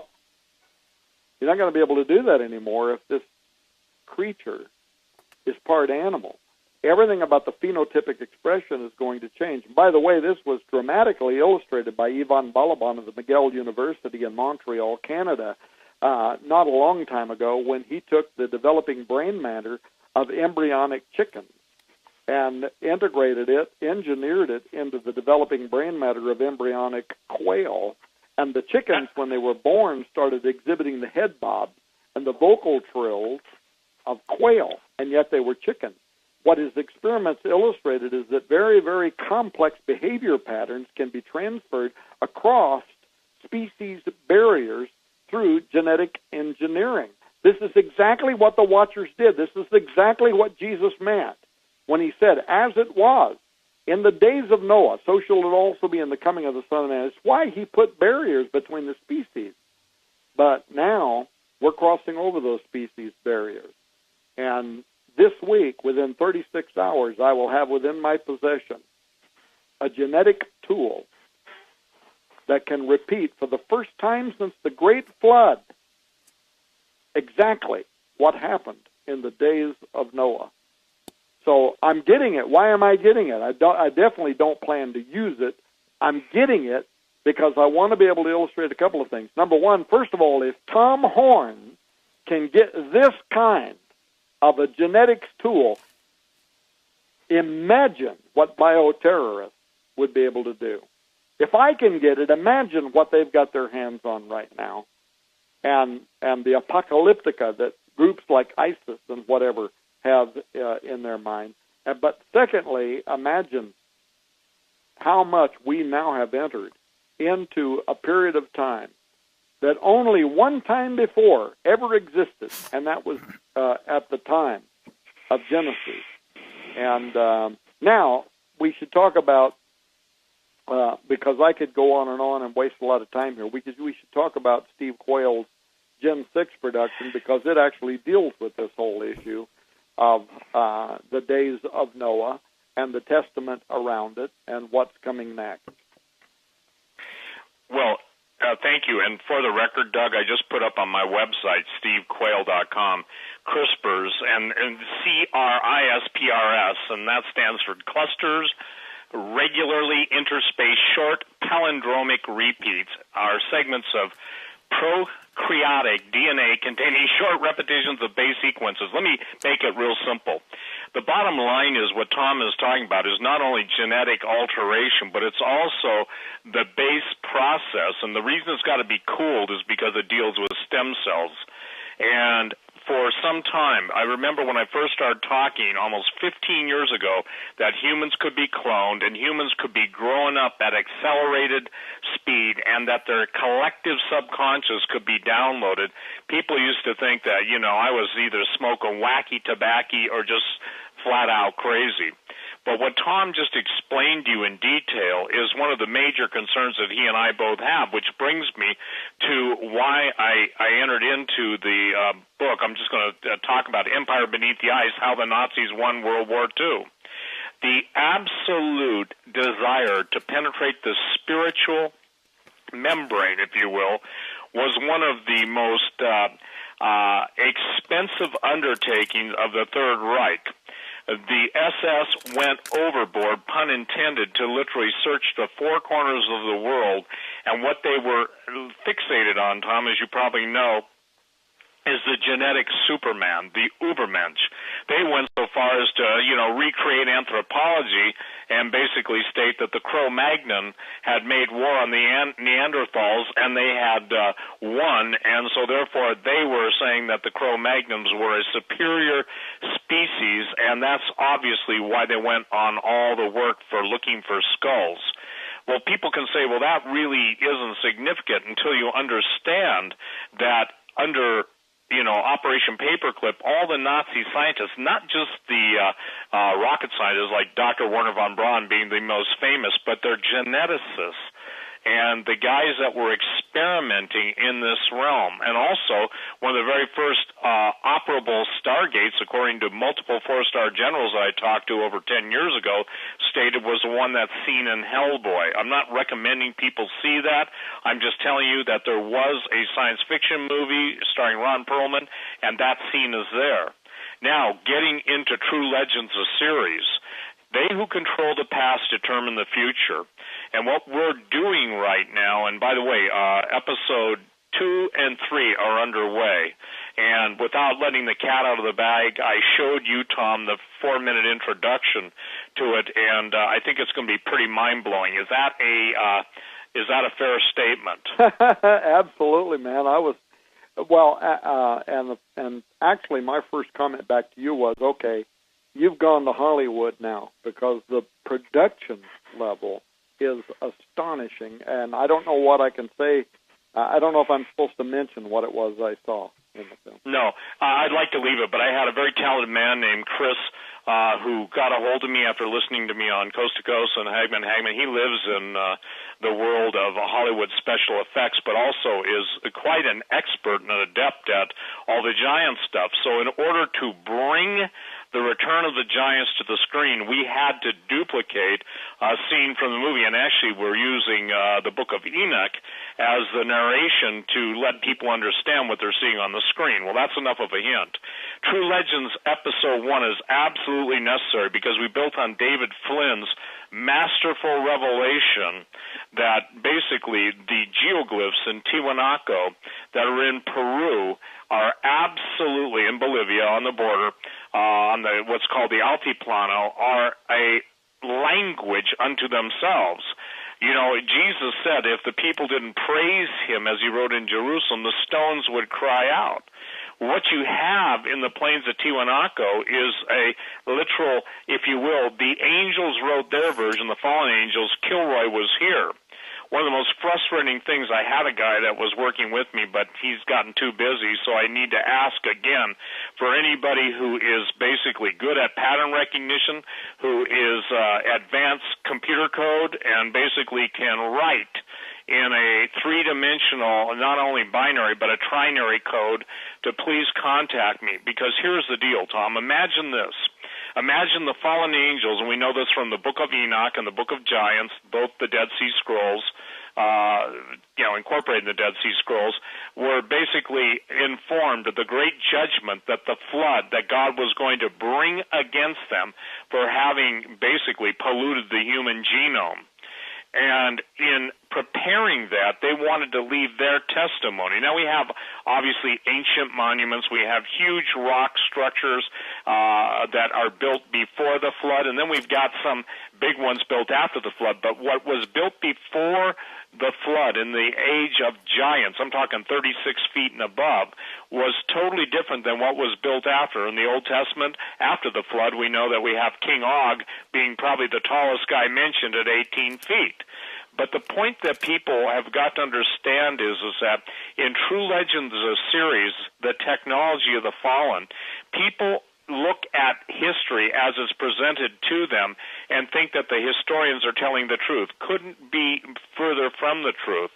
And just in the last couple days, I want to give you an interesting thing that happened, Tom, a week ago, and this will be incorporated into the next DVD series. This literally happened. The gentleman that flew the dead giant out of Afghanistan, Bagram Air Force Base in 2005, wrote me an email, or wrote me a letter, called me from Korea, and told me his story. Fast forward, 2011, the same gentleman in the Air Force is in New Mexico, and in New Mexico, he's just sitting having a beer, and a Navajo elder comes up to him. Now, understand, this guy's never seen the native elder before. Obviously, they don't know each other. No mention is made of anything. And the native starts to sing. The Navajo starts to sing over him in what's called a thing. So he starts chanting over my friend, who is the guy that flew the dead giant, out of Afghanistan.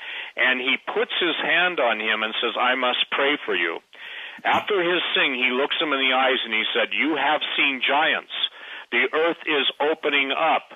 Once again, the giants that the earth swallowed up will disgorge the giants. They're coming back to earth, and you must tell the people."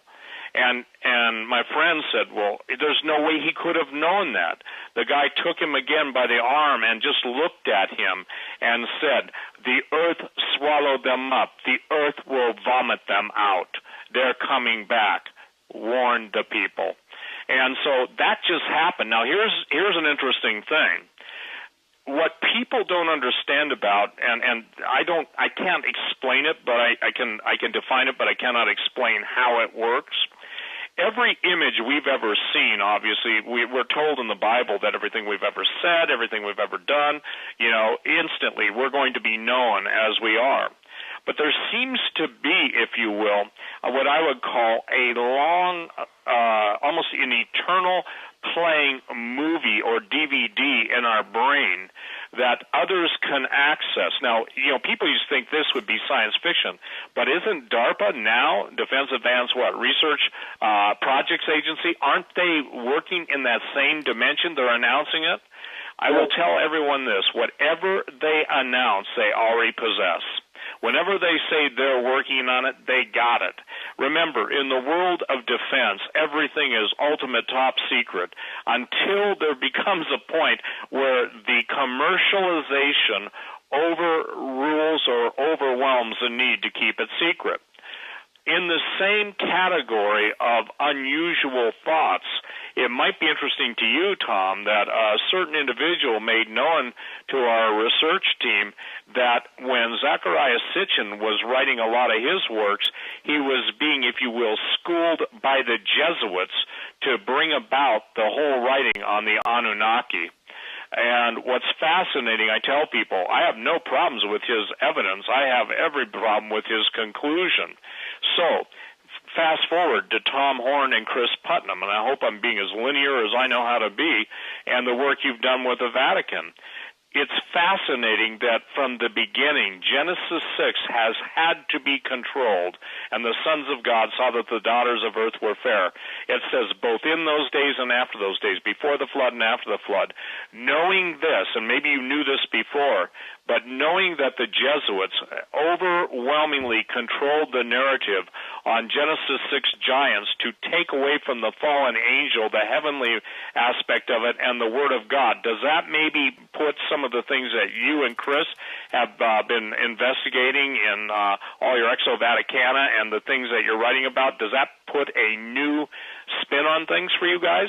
Yeah, I mean, absolutely. As a matter of fact, so much so, and I want to hear you talk and not me this next hour and a half. So, but so much so that we've determined that now we finished Inhuman, the documentary. Our very next project is going to be to go back. We've got literally dozens of hours of film that the world has never seen.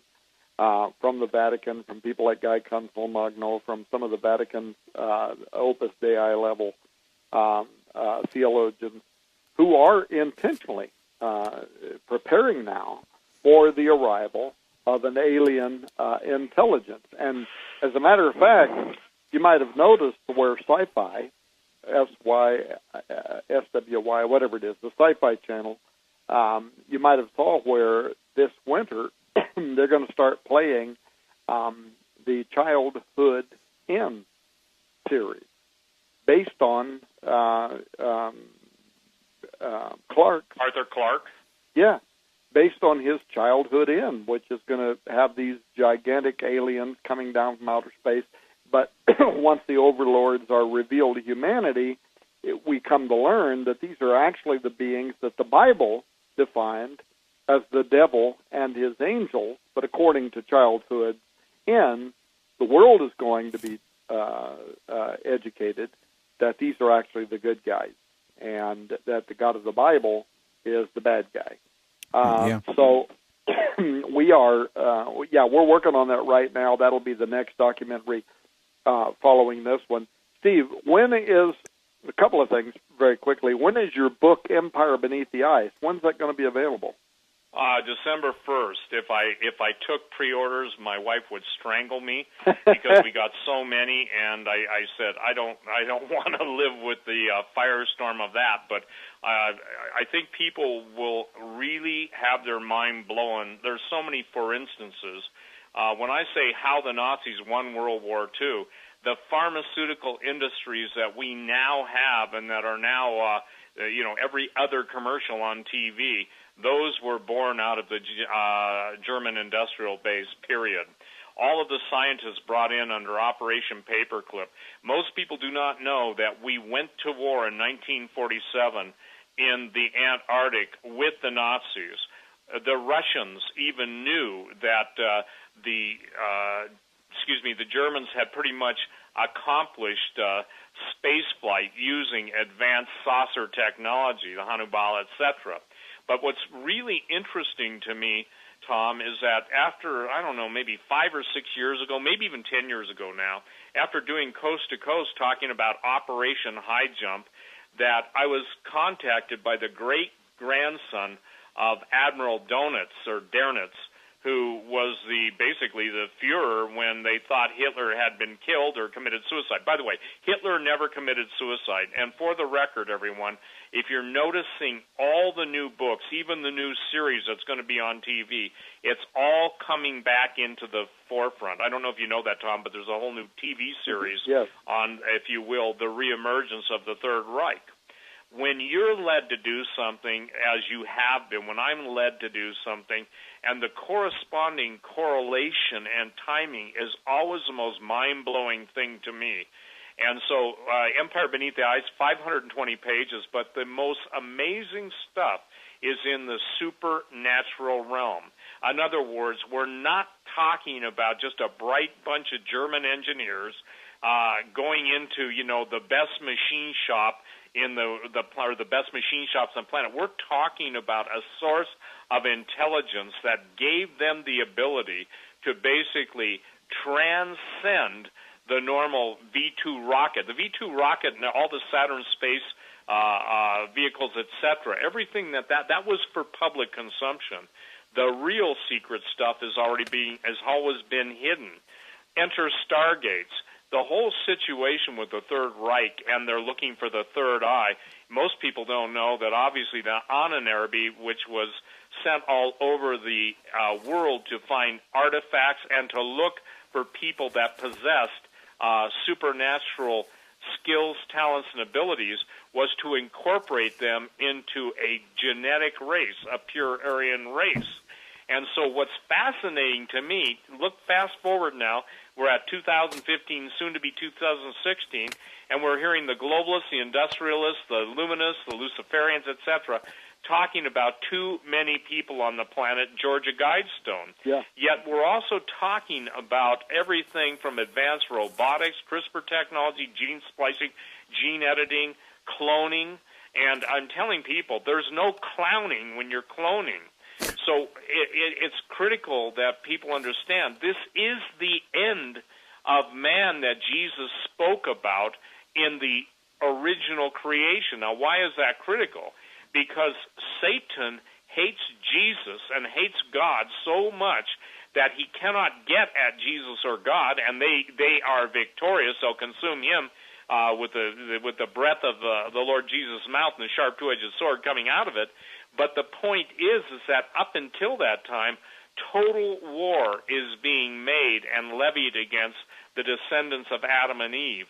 And if I pray tonight, and I'm sure you have too, if people can hear with their ears and their eyes of understanding by the grace of God to recognize the lateness of the hour, so God in his infinite majesty and love for his creation must act very soon, because this thing, is it a fair statement, Tom, that everything that we've warned about and talked about now is even beyond the initial warning? It's all in play, and it's going to be Fallen Angel Day very soon, and the idea of attenuating, augmenting, fixing, repairing, supercharging a human being to the point of it will be the ultimate drug of choice. When I say drug, it is the most deceptive bait in the universe, and it's my contention that we're buying it, hook, line, and sinker.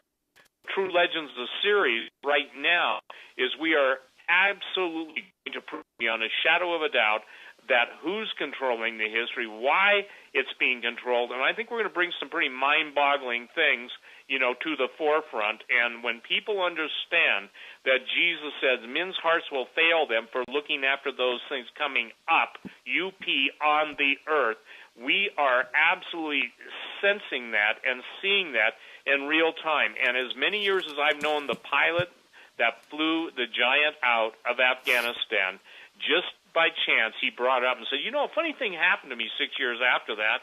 And I took him and I said, man, you don't get it. That's the key. So anyway, God bless him and thank him for that. But we're seeing now just not only the knowledge increasing at, I would say this, at the speed of light, or actually beyond the speed of light, at a dimensional interface, okay?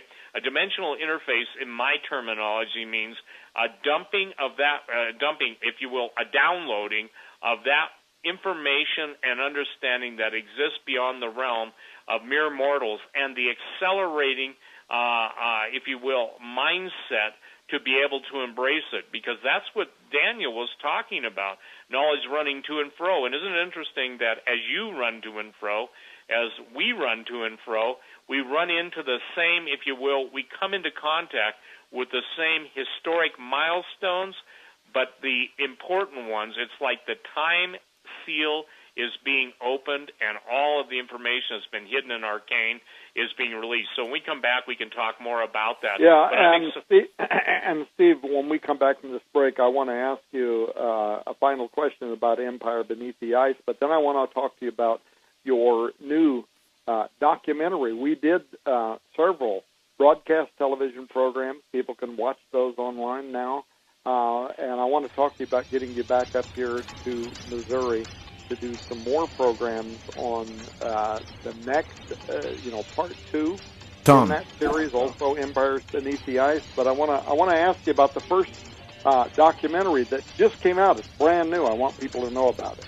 We will get to that on the other side. Folks, you're listening to the Hagmann and Hagmann Report with Tom Horn and Steve Quayle on Global Star Radio Network. We'll be right back.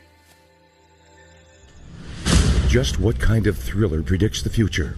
In 3 days in the belly of the beast, Daniel Holdings wrote about the God particle before CERN actually discovered the God particle. In As the Darkness Falls, Daniel wrote about an Islamist terrorist confederacy that rose up out of Syria and declared a caliphate 3 years before ISIS was ever heard of. In his newest novel, Between the Veil, Daniel talks about a space between dimensions where supernatural beings can walk. He says that these novels are a warning from the Creator to his creation. Will war come to America? Will the world's economies collapse? Are we looking at increased earthquakes and volcanic activity? Will the United States fall into civil war? You can find all of Daniel's work at his website, danielholdings.com. That's danielholdings.com. All of these things and more are talked about in Daniel's books. To find out what's coming next, go to danielholdings.com.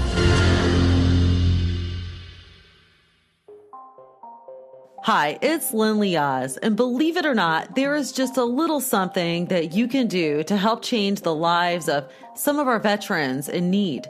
I will be joining L.A. Marzulli, Doug and Joe Hagmann, John B. Wells, Coach Dave Daubenmire, Dr. Ted Brower, Greg Jackson, Reverend Flip Benham, and Benjamin Baruch this March 18th through 20th, 2016 in Dallas, Texas for the Hear the Watchman Conference Revival and Worship event.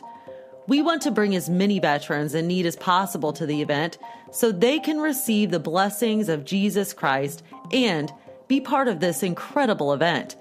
Join all of us and the team at American Survival Wholesale to make this happen by visiting www.hearthewatchmen.com and donating a little something, or by clicking on the American Wholesale logo and purchasing their Veterans Day special.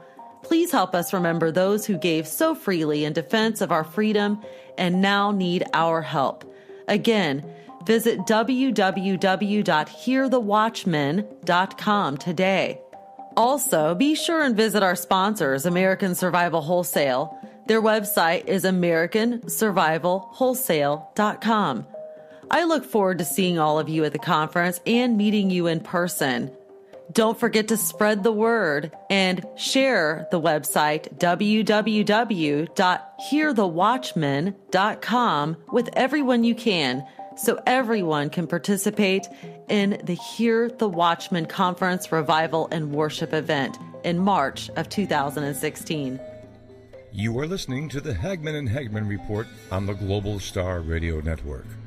Stay tuned. Doug and Joe will be right back.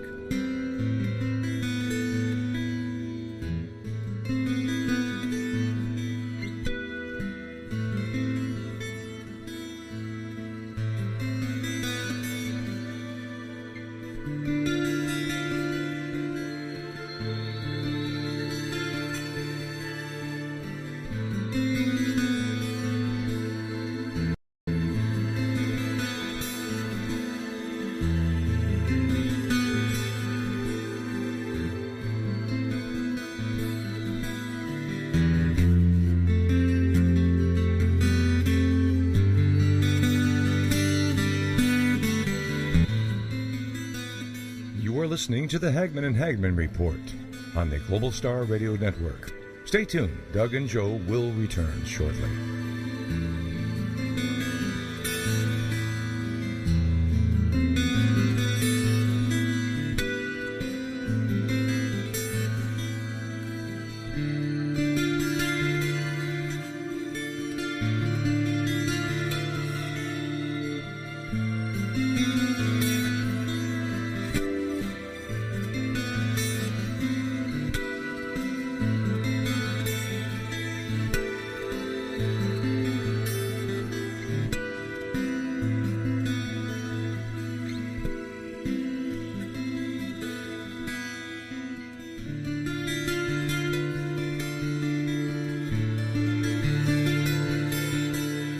You're listening to the Hagmann and Hagmann Report on the Global Star Radio Network.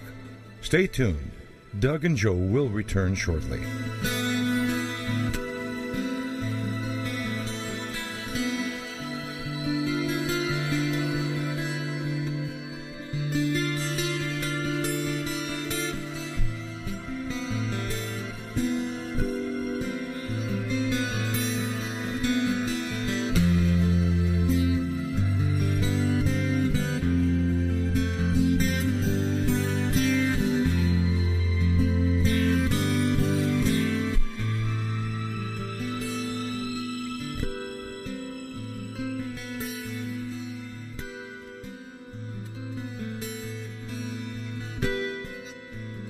You are listening to the Hagmann and Hagmann Report on the Global Star Radio Network. Stay tuned. And welcome back, ladies and gentlemen, to our third and final hour on this Tuesday, November 17th edition of the Hagmann and Hagmann Report. We're blessed tonight to be joined by Steve Quayle from stevequayle.com and Mr. Tom Horn, prolific author, speaker, and so much more. He brings so much to the table, and we do and have fantastic shows when these two are on together. But first, we could go for 6 hours, and we've been getting emails from our contact us page at Hagmann and Hagmann. Can you go for 6 hours? And unfortunately, we can't, but certainly we could. Before we get back to Mr. Horn and Mr. Quayle, I just want to mention that folks, how many people are on antidepressants out there? Let me see a show of hands. Yeah, that's all right.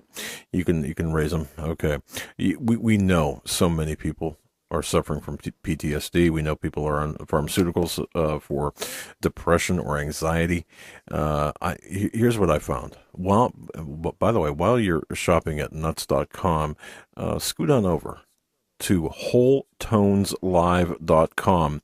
Now that's wholetone, tones, plural, live.com, wholetoneslive.com, wholetoneslive.com.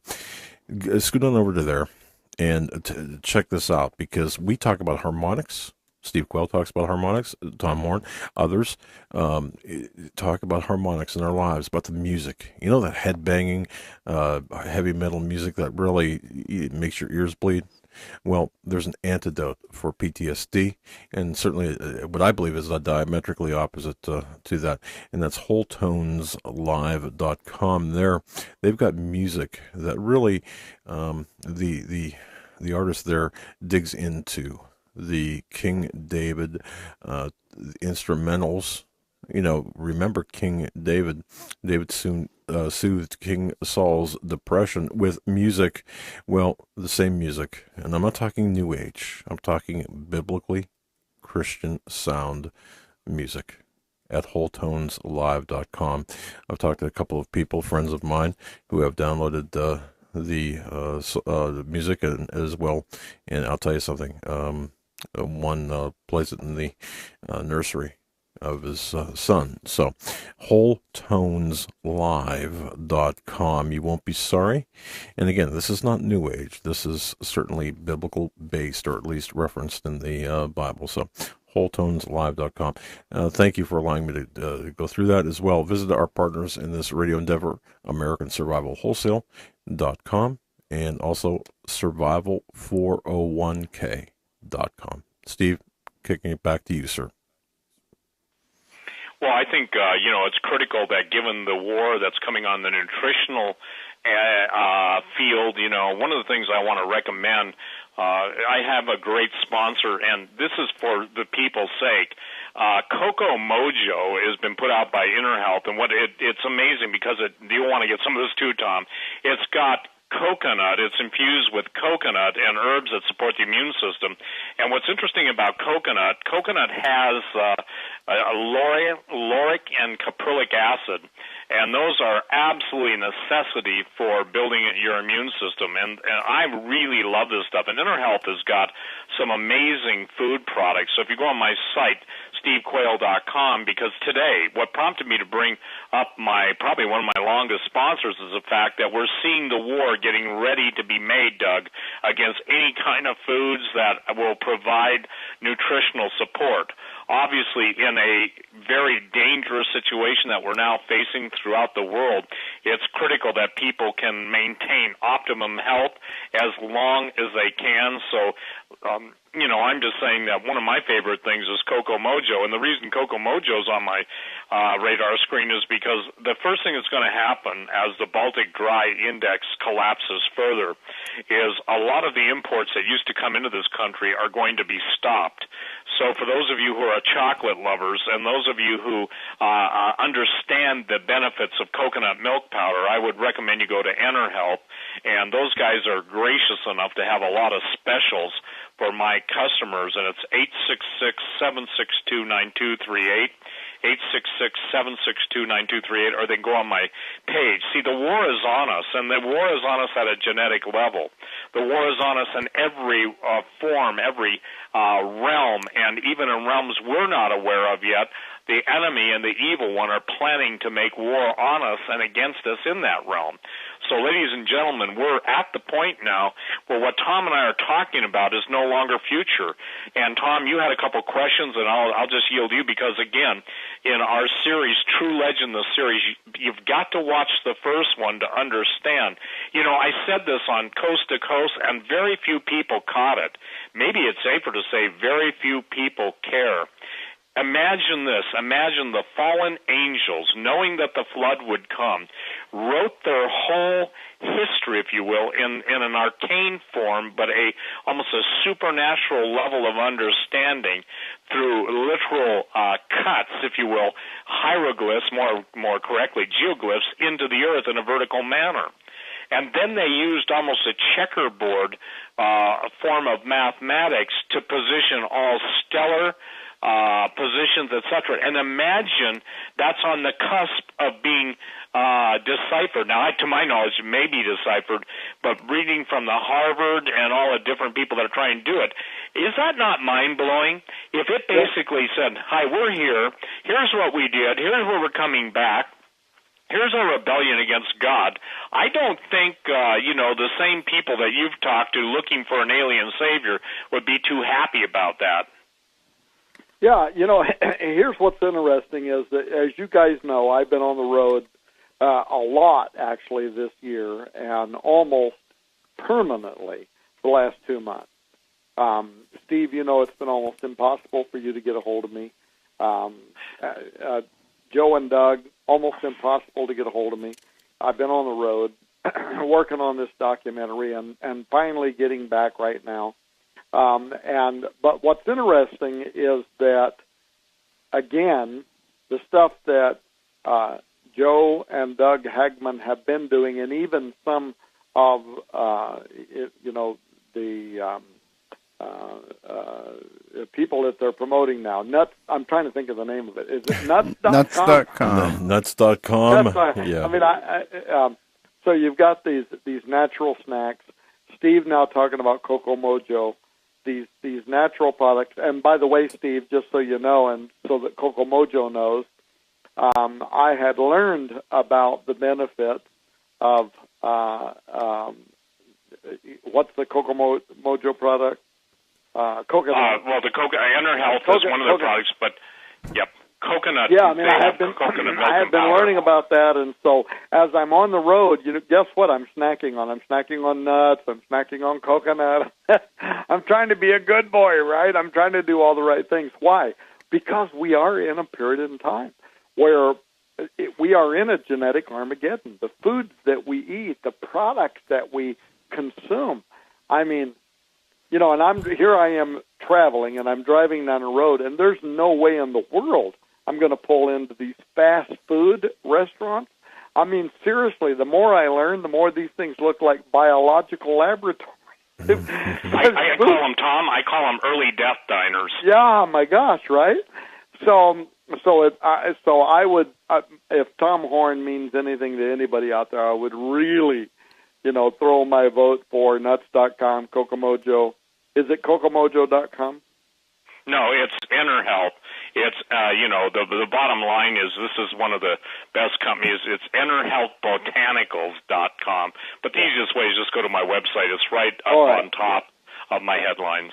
Yeah, so just go to SteveQuayle.com and you'll see it there. But the point is, you need to take control of the food that you are eating, what you are putting in your body. It's not like in the days of old. It's not like back in the old times when my grandparents survived, the grapes of wrath, right? And the worst thing back then you would have is a sugar tit, and you would, put sugar inside of a cloth and you'd suck through it because you couldn't even afford to buy candy. But that was then. This is now.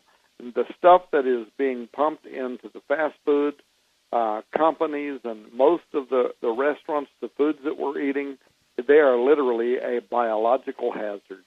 And so, so Hagmann and Hagmann, SteveQuayle.com, learn the kind of good products that you can eat. Believe me, I know, because I'm regaining all of my health. I've cured my own diabetes. I've lost scores of pounds of weight. I've done all of it naturally, just naturally, just eating good products, and I'm very excited about it. Now, Steve, a couple of things real quick. Empire Beneath the Eye, book's coming out in December. I'm right now putting in my plug. I want you to come on Skywatch TV. I want to be the first, if possible, person to interview you on this new book. If it's possible, I'm just putting in my plug. I'm telling you, as your old friend here. Well, Tom, I'd be glad to, but I think I'll be on Coast to Coast the first week in, December, as they got to me I'm talking first. about television now. Yeah, no, radio them. There's, again, ladies and gentlemen, what's interesting about True Legends, here's the deal. You can go on my website and download it. And we've lowered the price to rent, not download it, to rent it. You can rent it for $7. You can buy the whole DVD for $24.95. But here's the thing. As you know, it's becoming more and more difficult as nations close down anything that has to do with antiquity. For instance, when my crew was in Bolivia, they literally were worried about ending up in a South American prison hellhole. But it was interesting, Tom, because the Bolivian government had just announced a whole new, if you will, underground array of pyramids. Now, again, it's not what you see on top of the surface where these ancient sites are.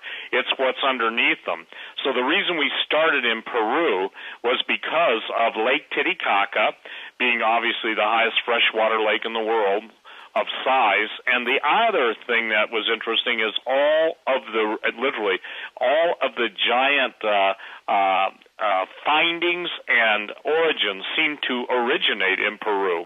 Well, now, Steve, let's make sure people understand what we're talking about here. We're talking about Gen 6 Productions, which is the company you own. You produce the documentary film. It's the very first one. It's a brand new film. It's the first in a series of films you're going to produce. Now, tell me the name of the documentary and now how people can get Okay, yeah, I'm excited. I'm way ahead of myself here. It's True Legends, a documentary film series. The first one is called Technology of the Fallen. And what we're doing there is showing there's a difference, Tom, between flood of Noah's flood architecture and the giant skeletons that were found there, and then the post-flood architecture and the giants that were found there, and when I say there, in Peru. What's interesting is that when people see these ancient alien shows or the ancient astronaut shows, they show this stuff, and what they're showing is bits and pieces. They're not showing it in the historic context of where it really is or really was, Temple of the Sun, Gateway to the Sun, all these things. Some of these things have been moved. So in the next one that's coming out, it will be basically titled something. I'm still working on the title, but the Return of the Giants and the Cover-Up. It's probably going to be a 2 DVD series because you guys out there who have been gracious to support us in buying the DVD and also in renting it are asking for more. So we've basically funded. We fund each expedition on the sale of the other ones. Right. And I want people to know something. You came to Skywatch TV. If people want to go to skywatchtv.com, there's a couple of search engines there. There's one toward the top on the right-hand side, or pull the page all the way down. There's one on the bottom where it says search. just type in Steve Quayle or type in Quayle. And you can find these broadcast television programs that we did with Steve and with Timothy Alberino on this first documentary film. There were several things, Steve, that blew me away with this film.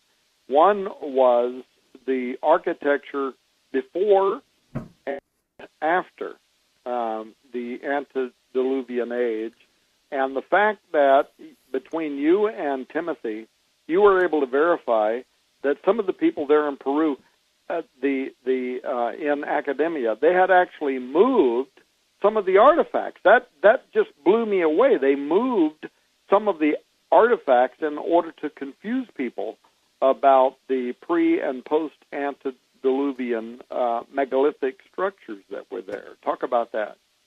Well, first of all, a lot of the biggest lie in history is that for instance, the Aztec, Inca, and Mayan, and obviously in Peru we're dealing with the Incan Empire, that they built the great monuments and the great temples, the great walls, like Ollantaytambo and Sacsayhuaman and some of these names that are just really difficult to pronounce. But the fact is that the Aztecs, Incans, and Mayans had no technology and even claimed in their own writings that they were built by giants, okay?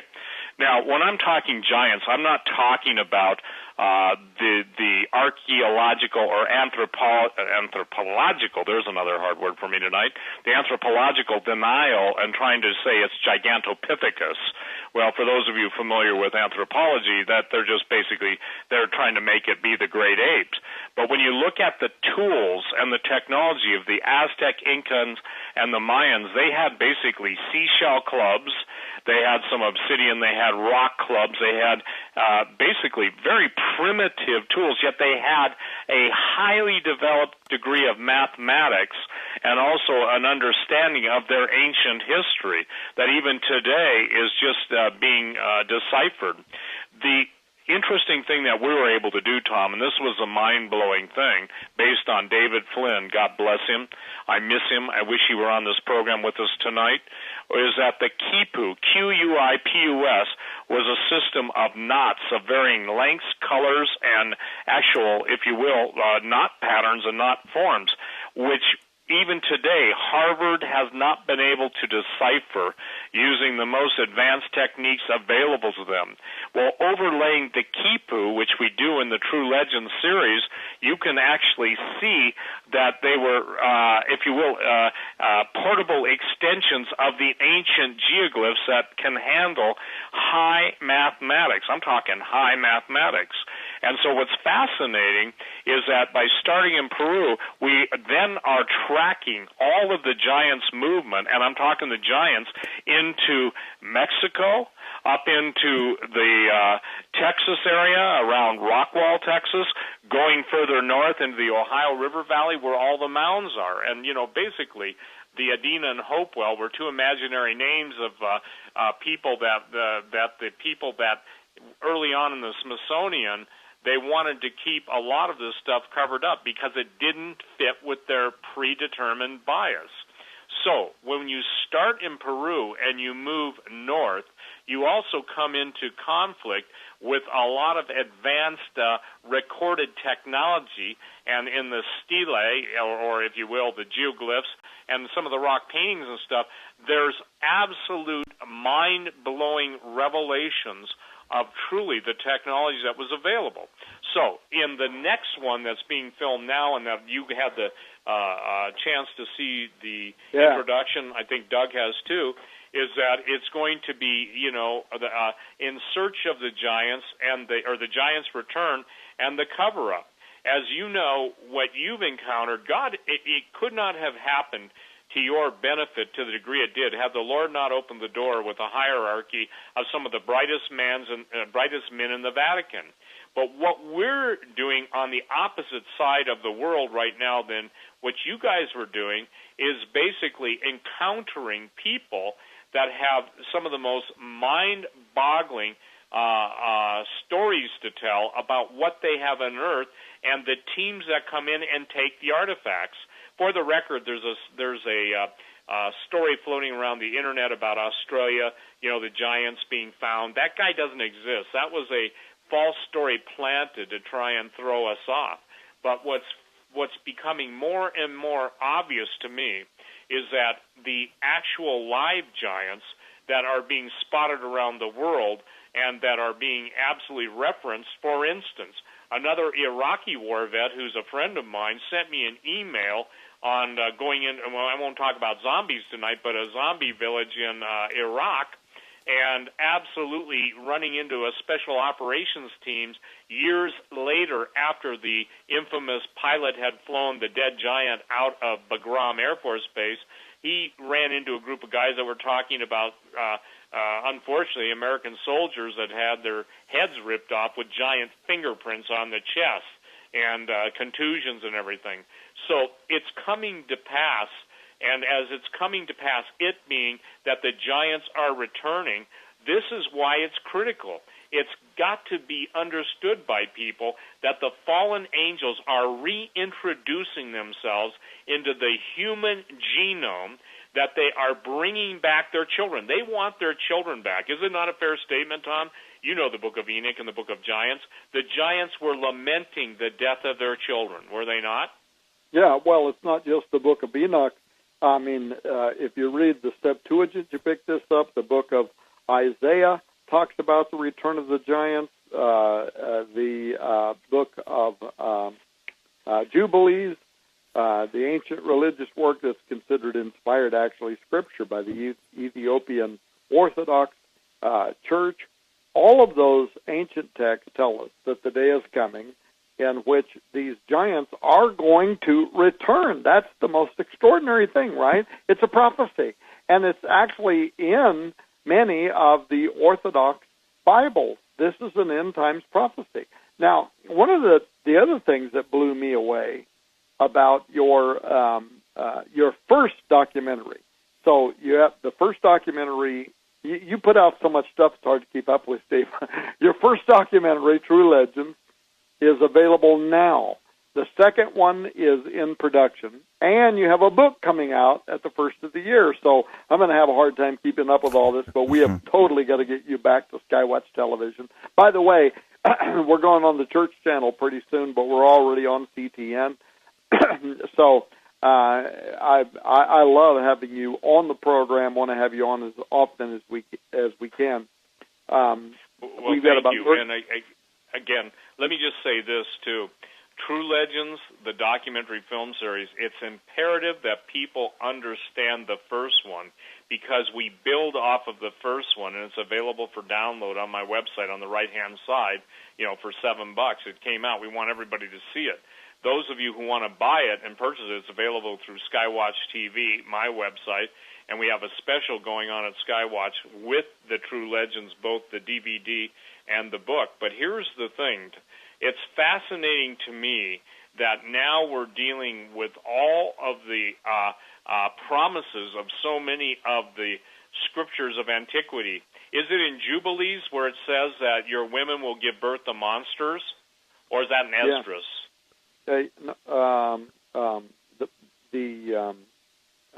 Let's see, the Book of Jubilees. Jubilees specifically describes all of the fallen angels, and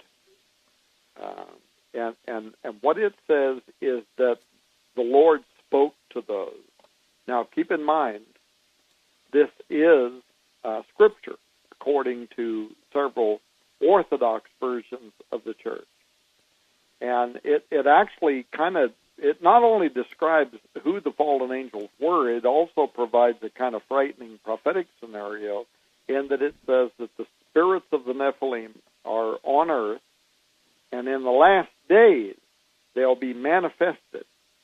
A tenth of the demons will be manifested in flesh in order to exercise the God's authority around wrath to corrupt, lead astray before his judgment. What I would say to people is go to Jubilees and read chapter 10, specifically like verses 5 through 10 or 12.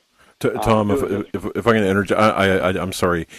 2 Esdras 5 verse 8 references the women giving birth to monsters. I just, for those people who are specifically looking for that verse, and then you go ahead. You were talking about Jubilees. Go ahead, sir. Yeah. Well, Esdras does so the apocryphal work, and here's the interesting thing: the apocryphal works were expunged from the scriptures by the Catholic Church, and they had a series around which, the Council of Trent, all of that, they determined what would be considered to be scripture and not considered to be scripture. And for the longest time, there were versions of the Catholic Bible that included the apocryphal work. So we're talking about, like 10, 12, 14, whatever it is, books, everything from 1st and 2nd Maccabees to Enoch and Jubilees and whatever.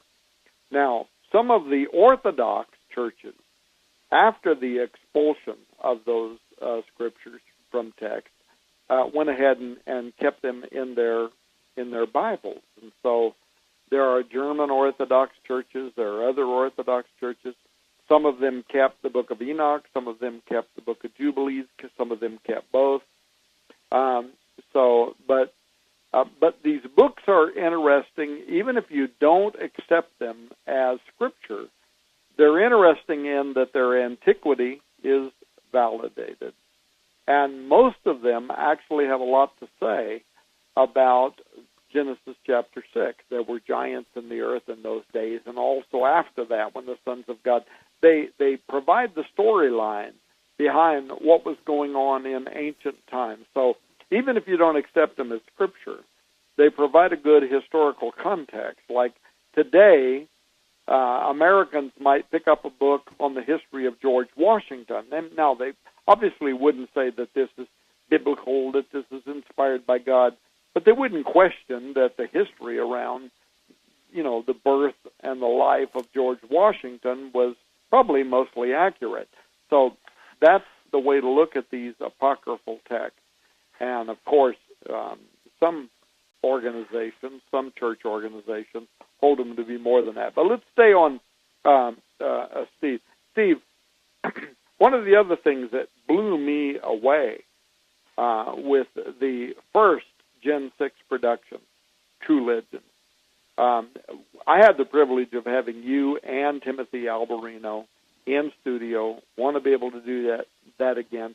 But we talked about this first production, and I was amazed when I heard the story of how Timothy goes to Peru, and he's in Peru, and he's looking at these pre- and post-antediluvian structures, but he finds evidence that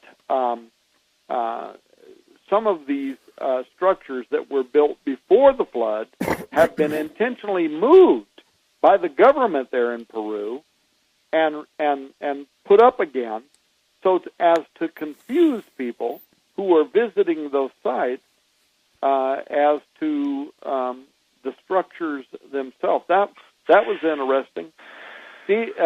Timothy gets the opportunity to speak before one of the colleges there about the biblical narrative. Right.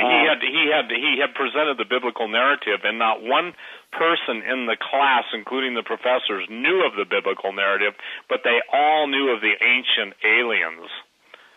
And that was what was interesting, Tom. And I'm not trying to cut you off. I'm just trying to put that into perspective. That was a door that the Lord opened up. And, in the gateway to the sun, that's what was moved. And that is a known stargate, okay?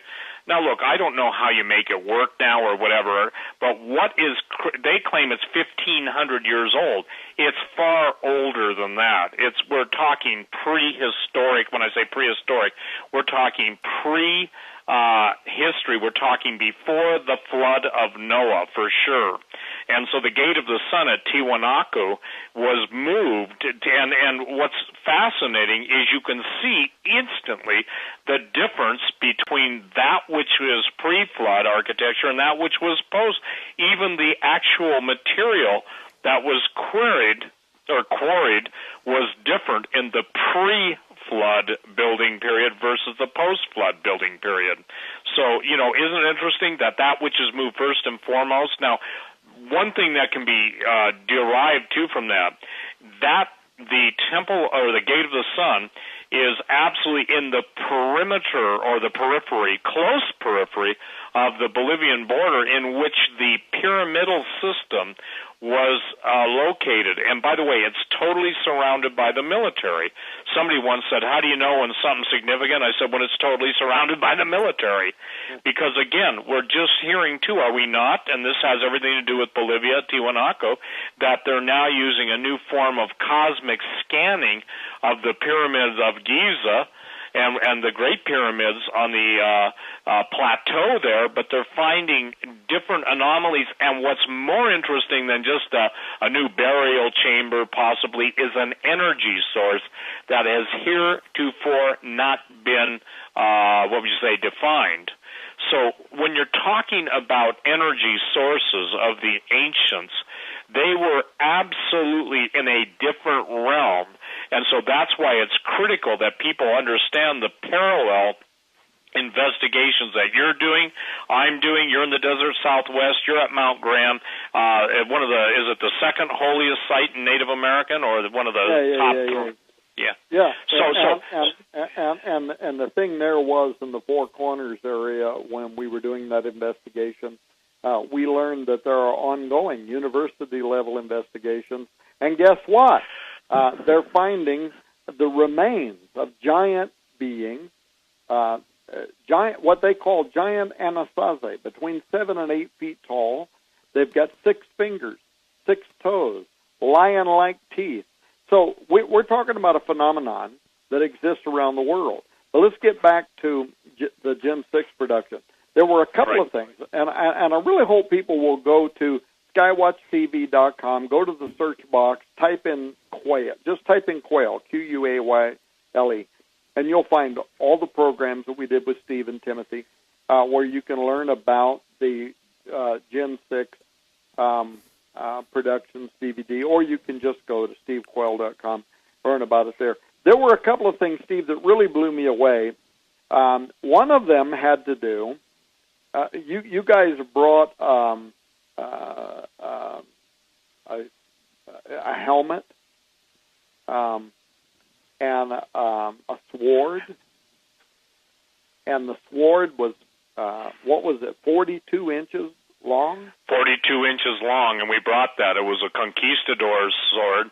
What's called, the one we brought to you was a basket hilt rapier, and it's one of the most interesting swords because that's the one that one of the early, if you will, conquistadors, when they found a skeleton, that the skeleton from the bottom of the chin to the top of the head was 6 feet tall, the eyes were about 24, but from the eye socket, the sword went into the eye socket and barely reached the back, barely touched the back of the skull.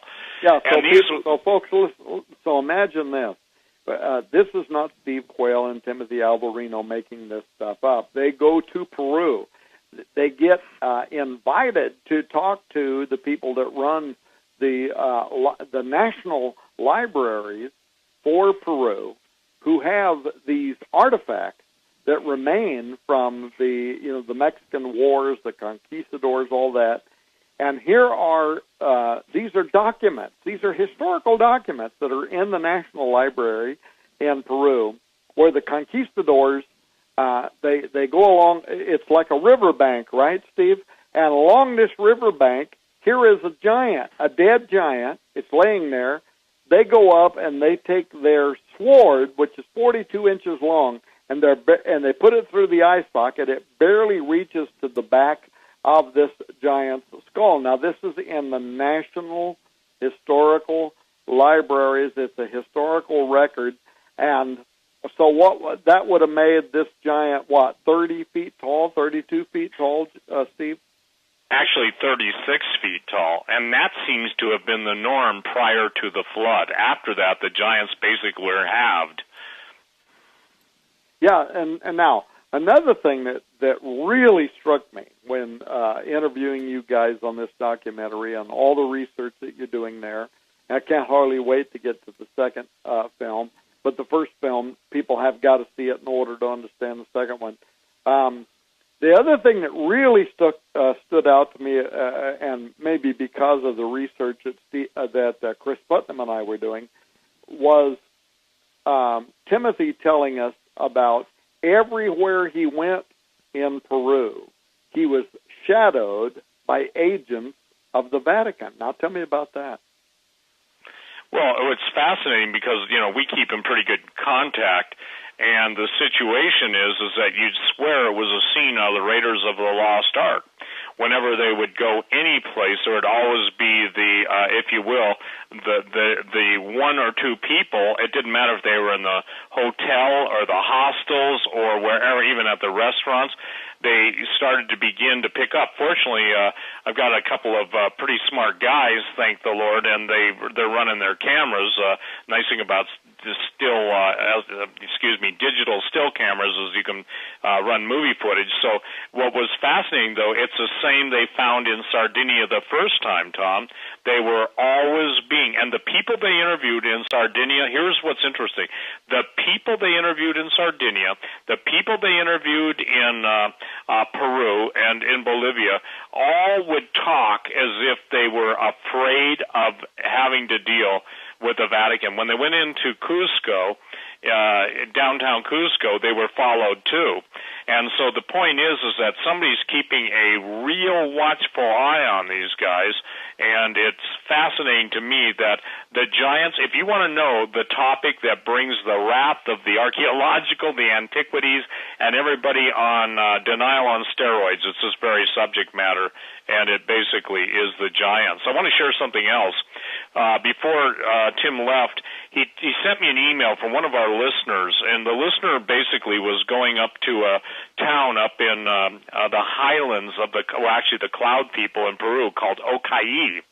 And the guy was kind of, blowing it off and initially when he was going to go there, because Tim had told the story about people finding cattle, live cattle, literally up in trees, stuck at the 30-foot level. Yeah. And this guy literally went down there, and I think he just checked in about a week ago, but he sent Tim an email, and I can't find it right now on my email register because I'd like to read it, but basically he said this: from the time I entered up into the cloud forest, I was followed by something.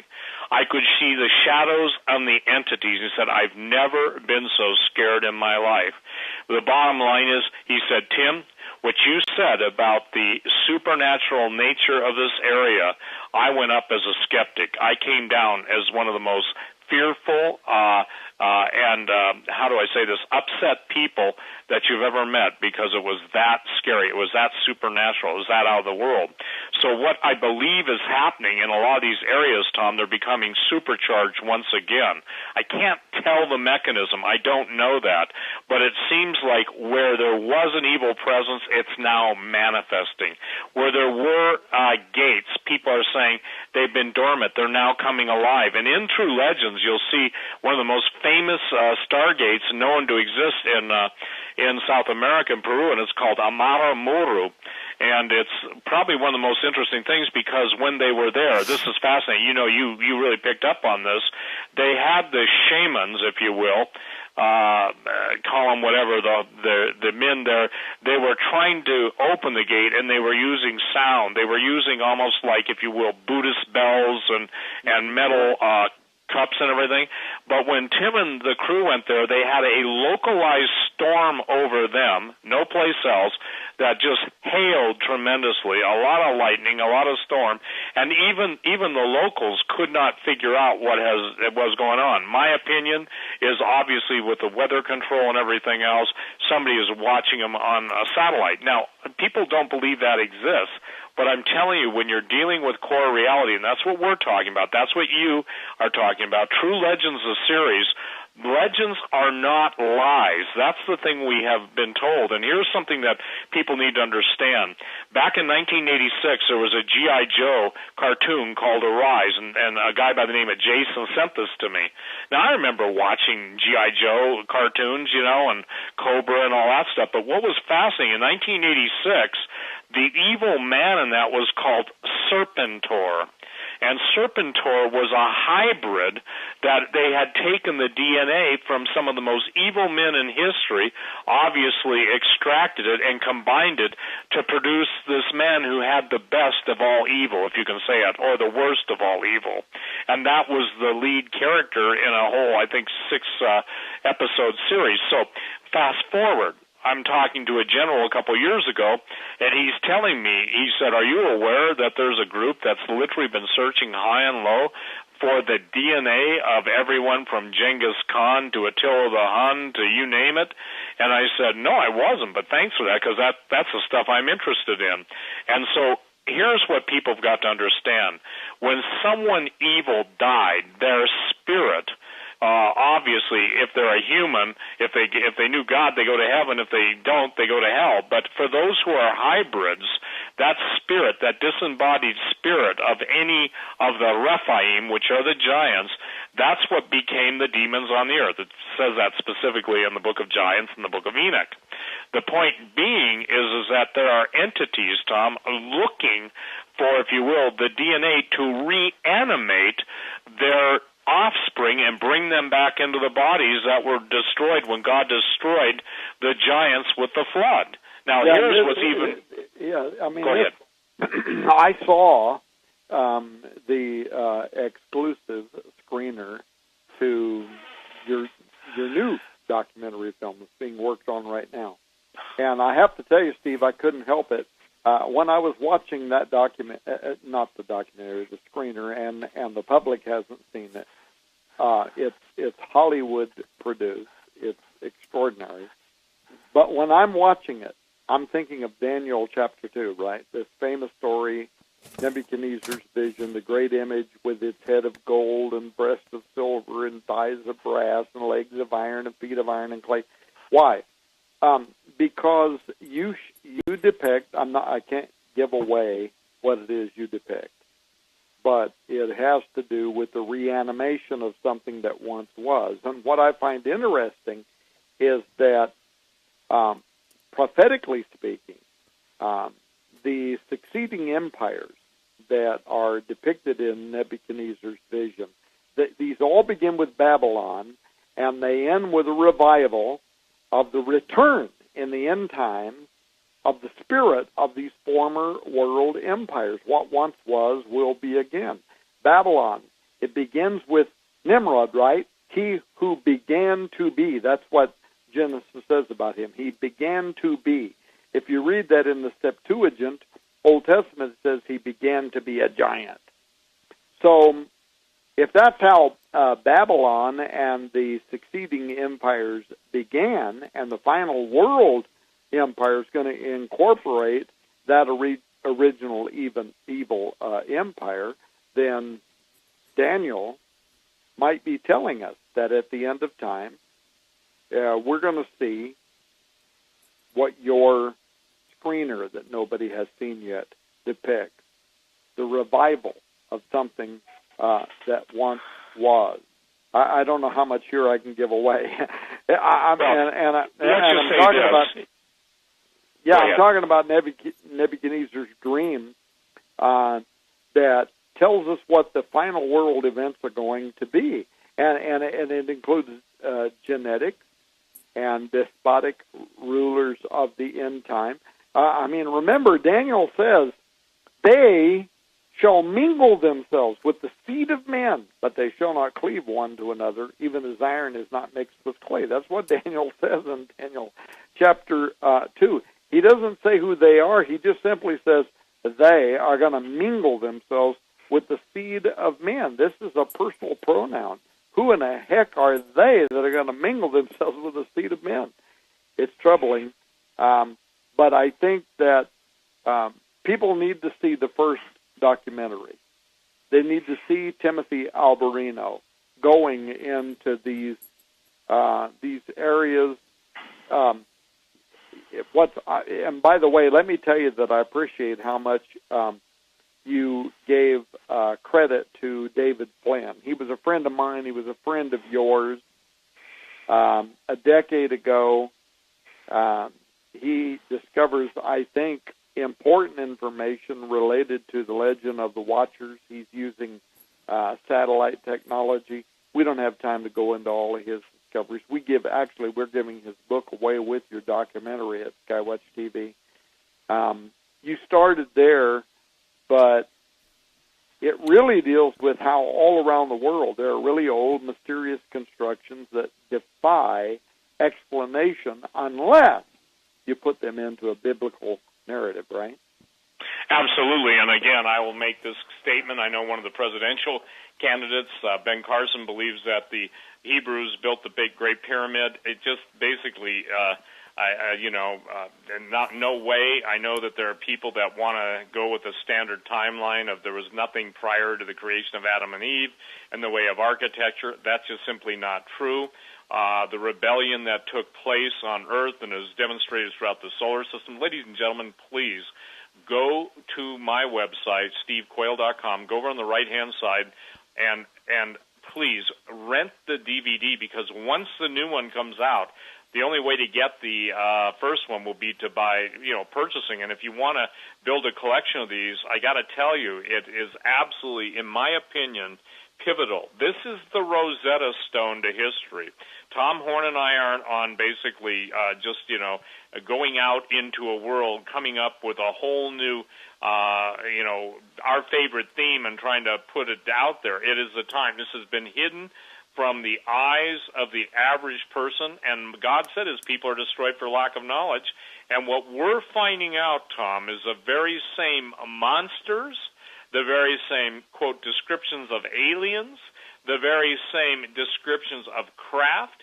Guess what? That's all present through the Incan, Aztec, and Mayan myths, okay?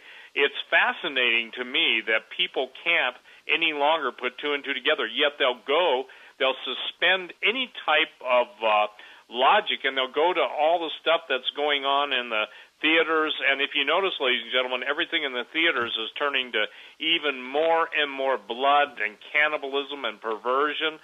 And I'm not saying anybody should go to theaters, but what I'm saying is this, is that the truth is the way to deal with fear. Again, for those of you that don't understand why this is relevant, Jesus made it clear that you would know the time that of his return, his second coming, and of the final battles in history, when the days arrive, when the day would arrive, where that except those days were shortened, there'd be no flesh left alive.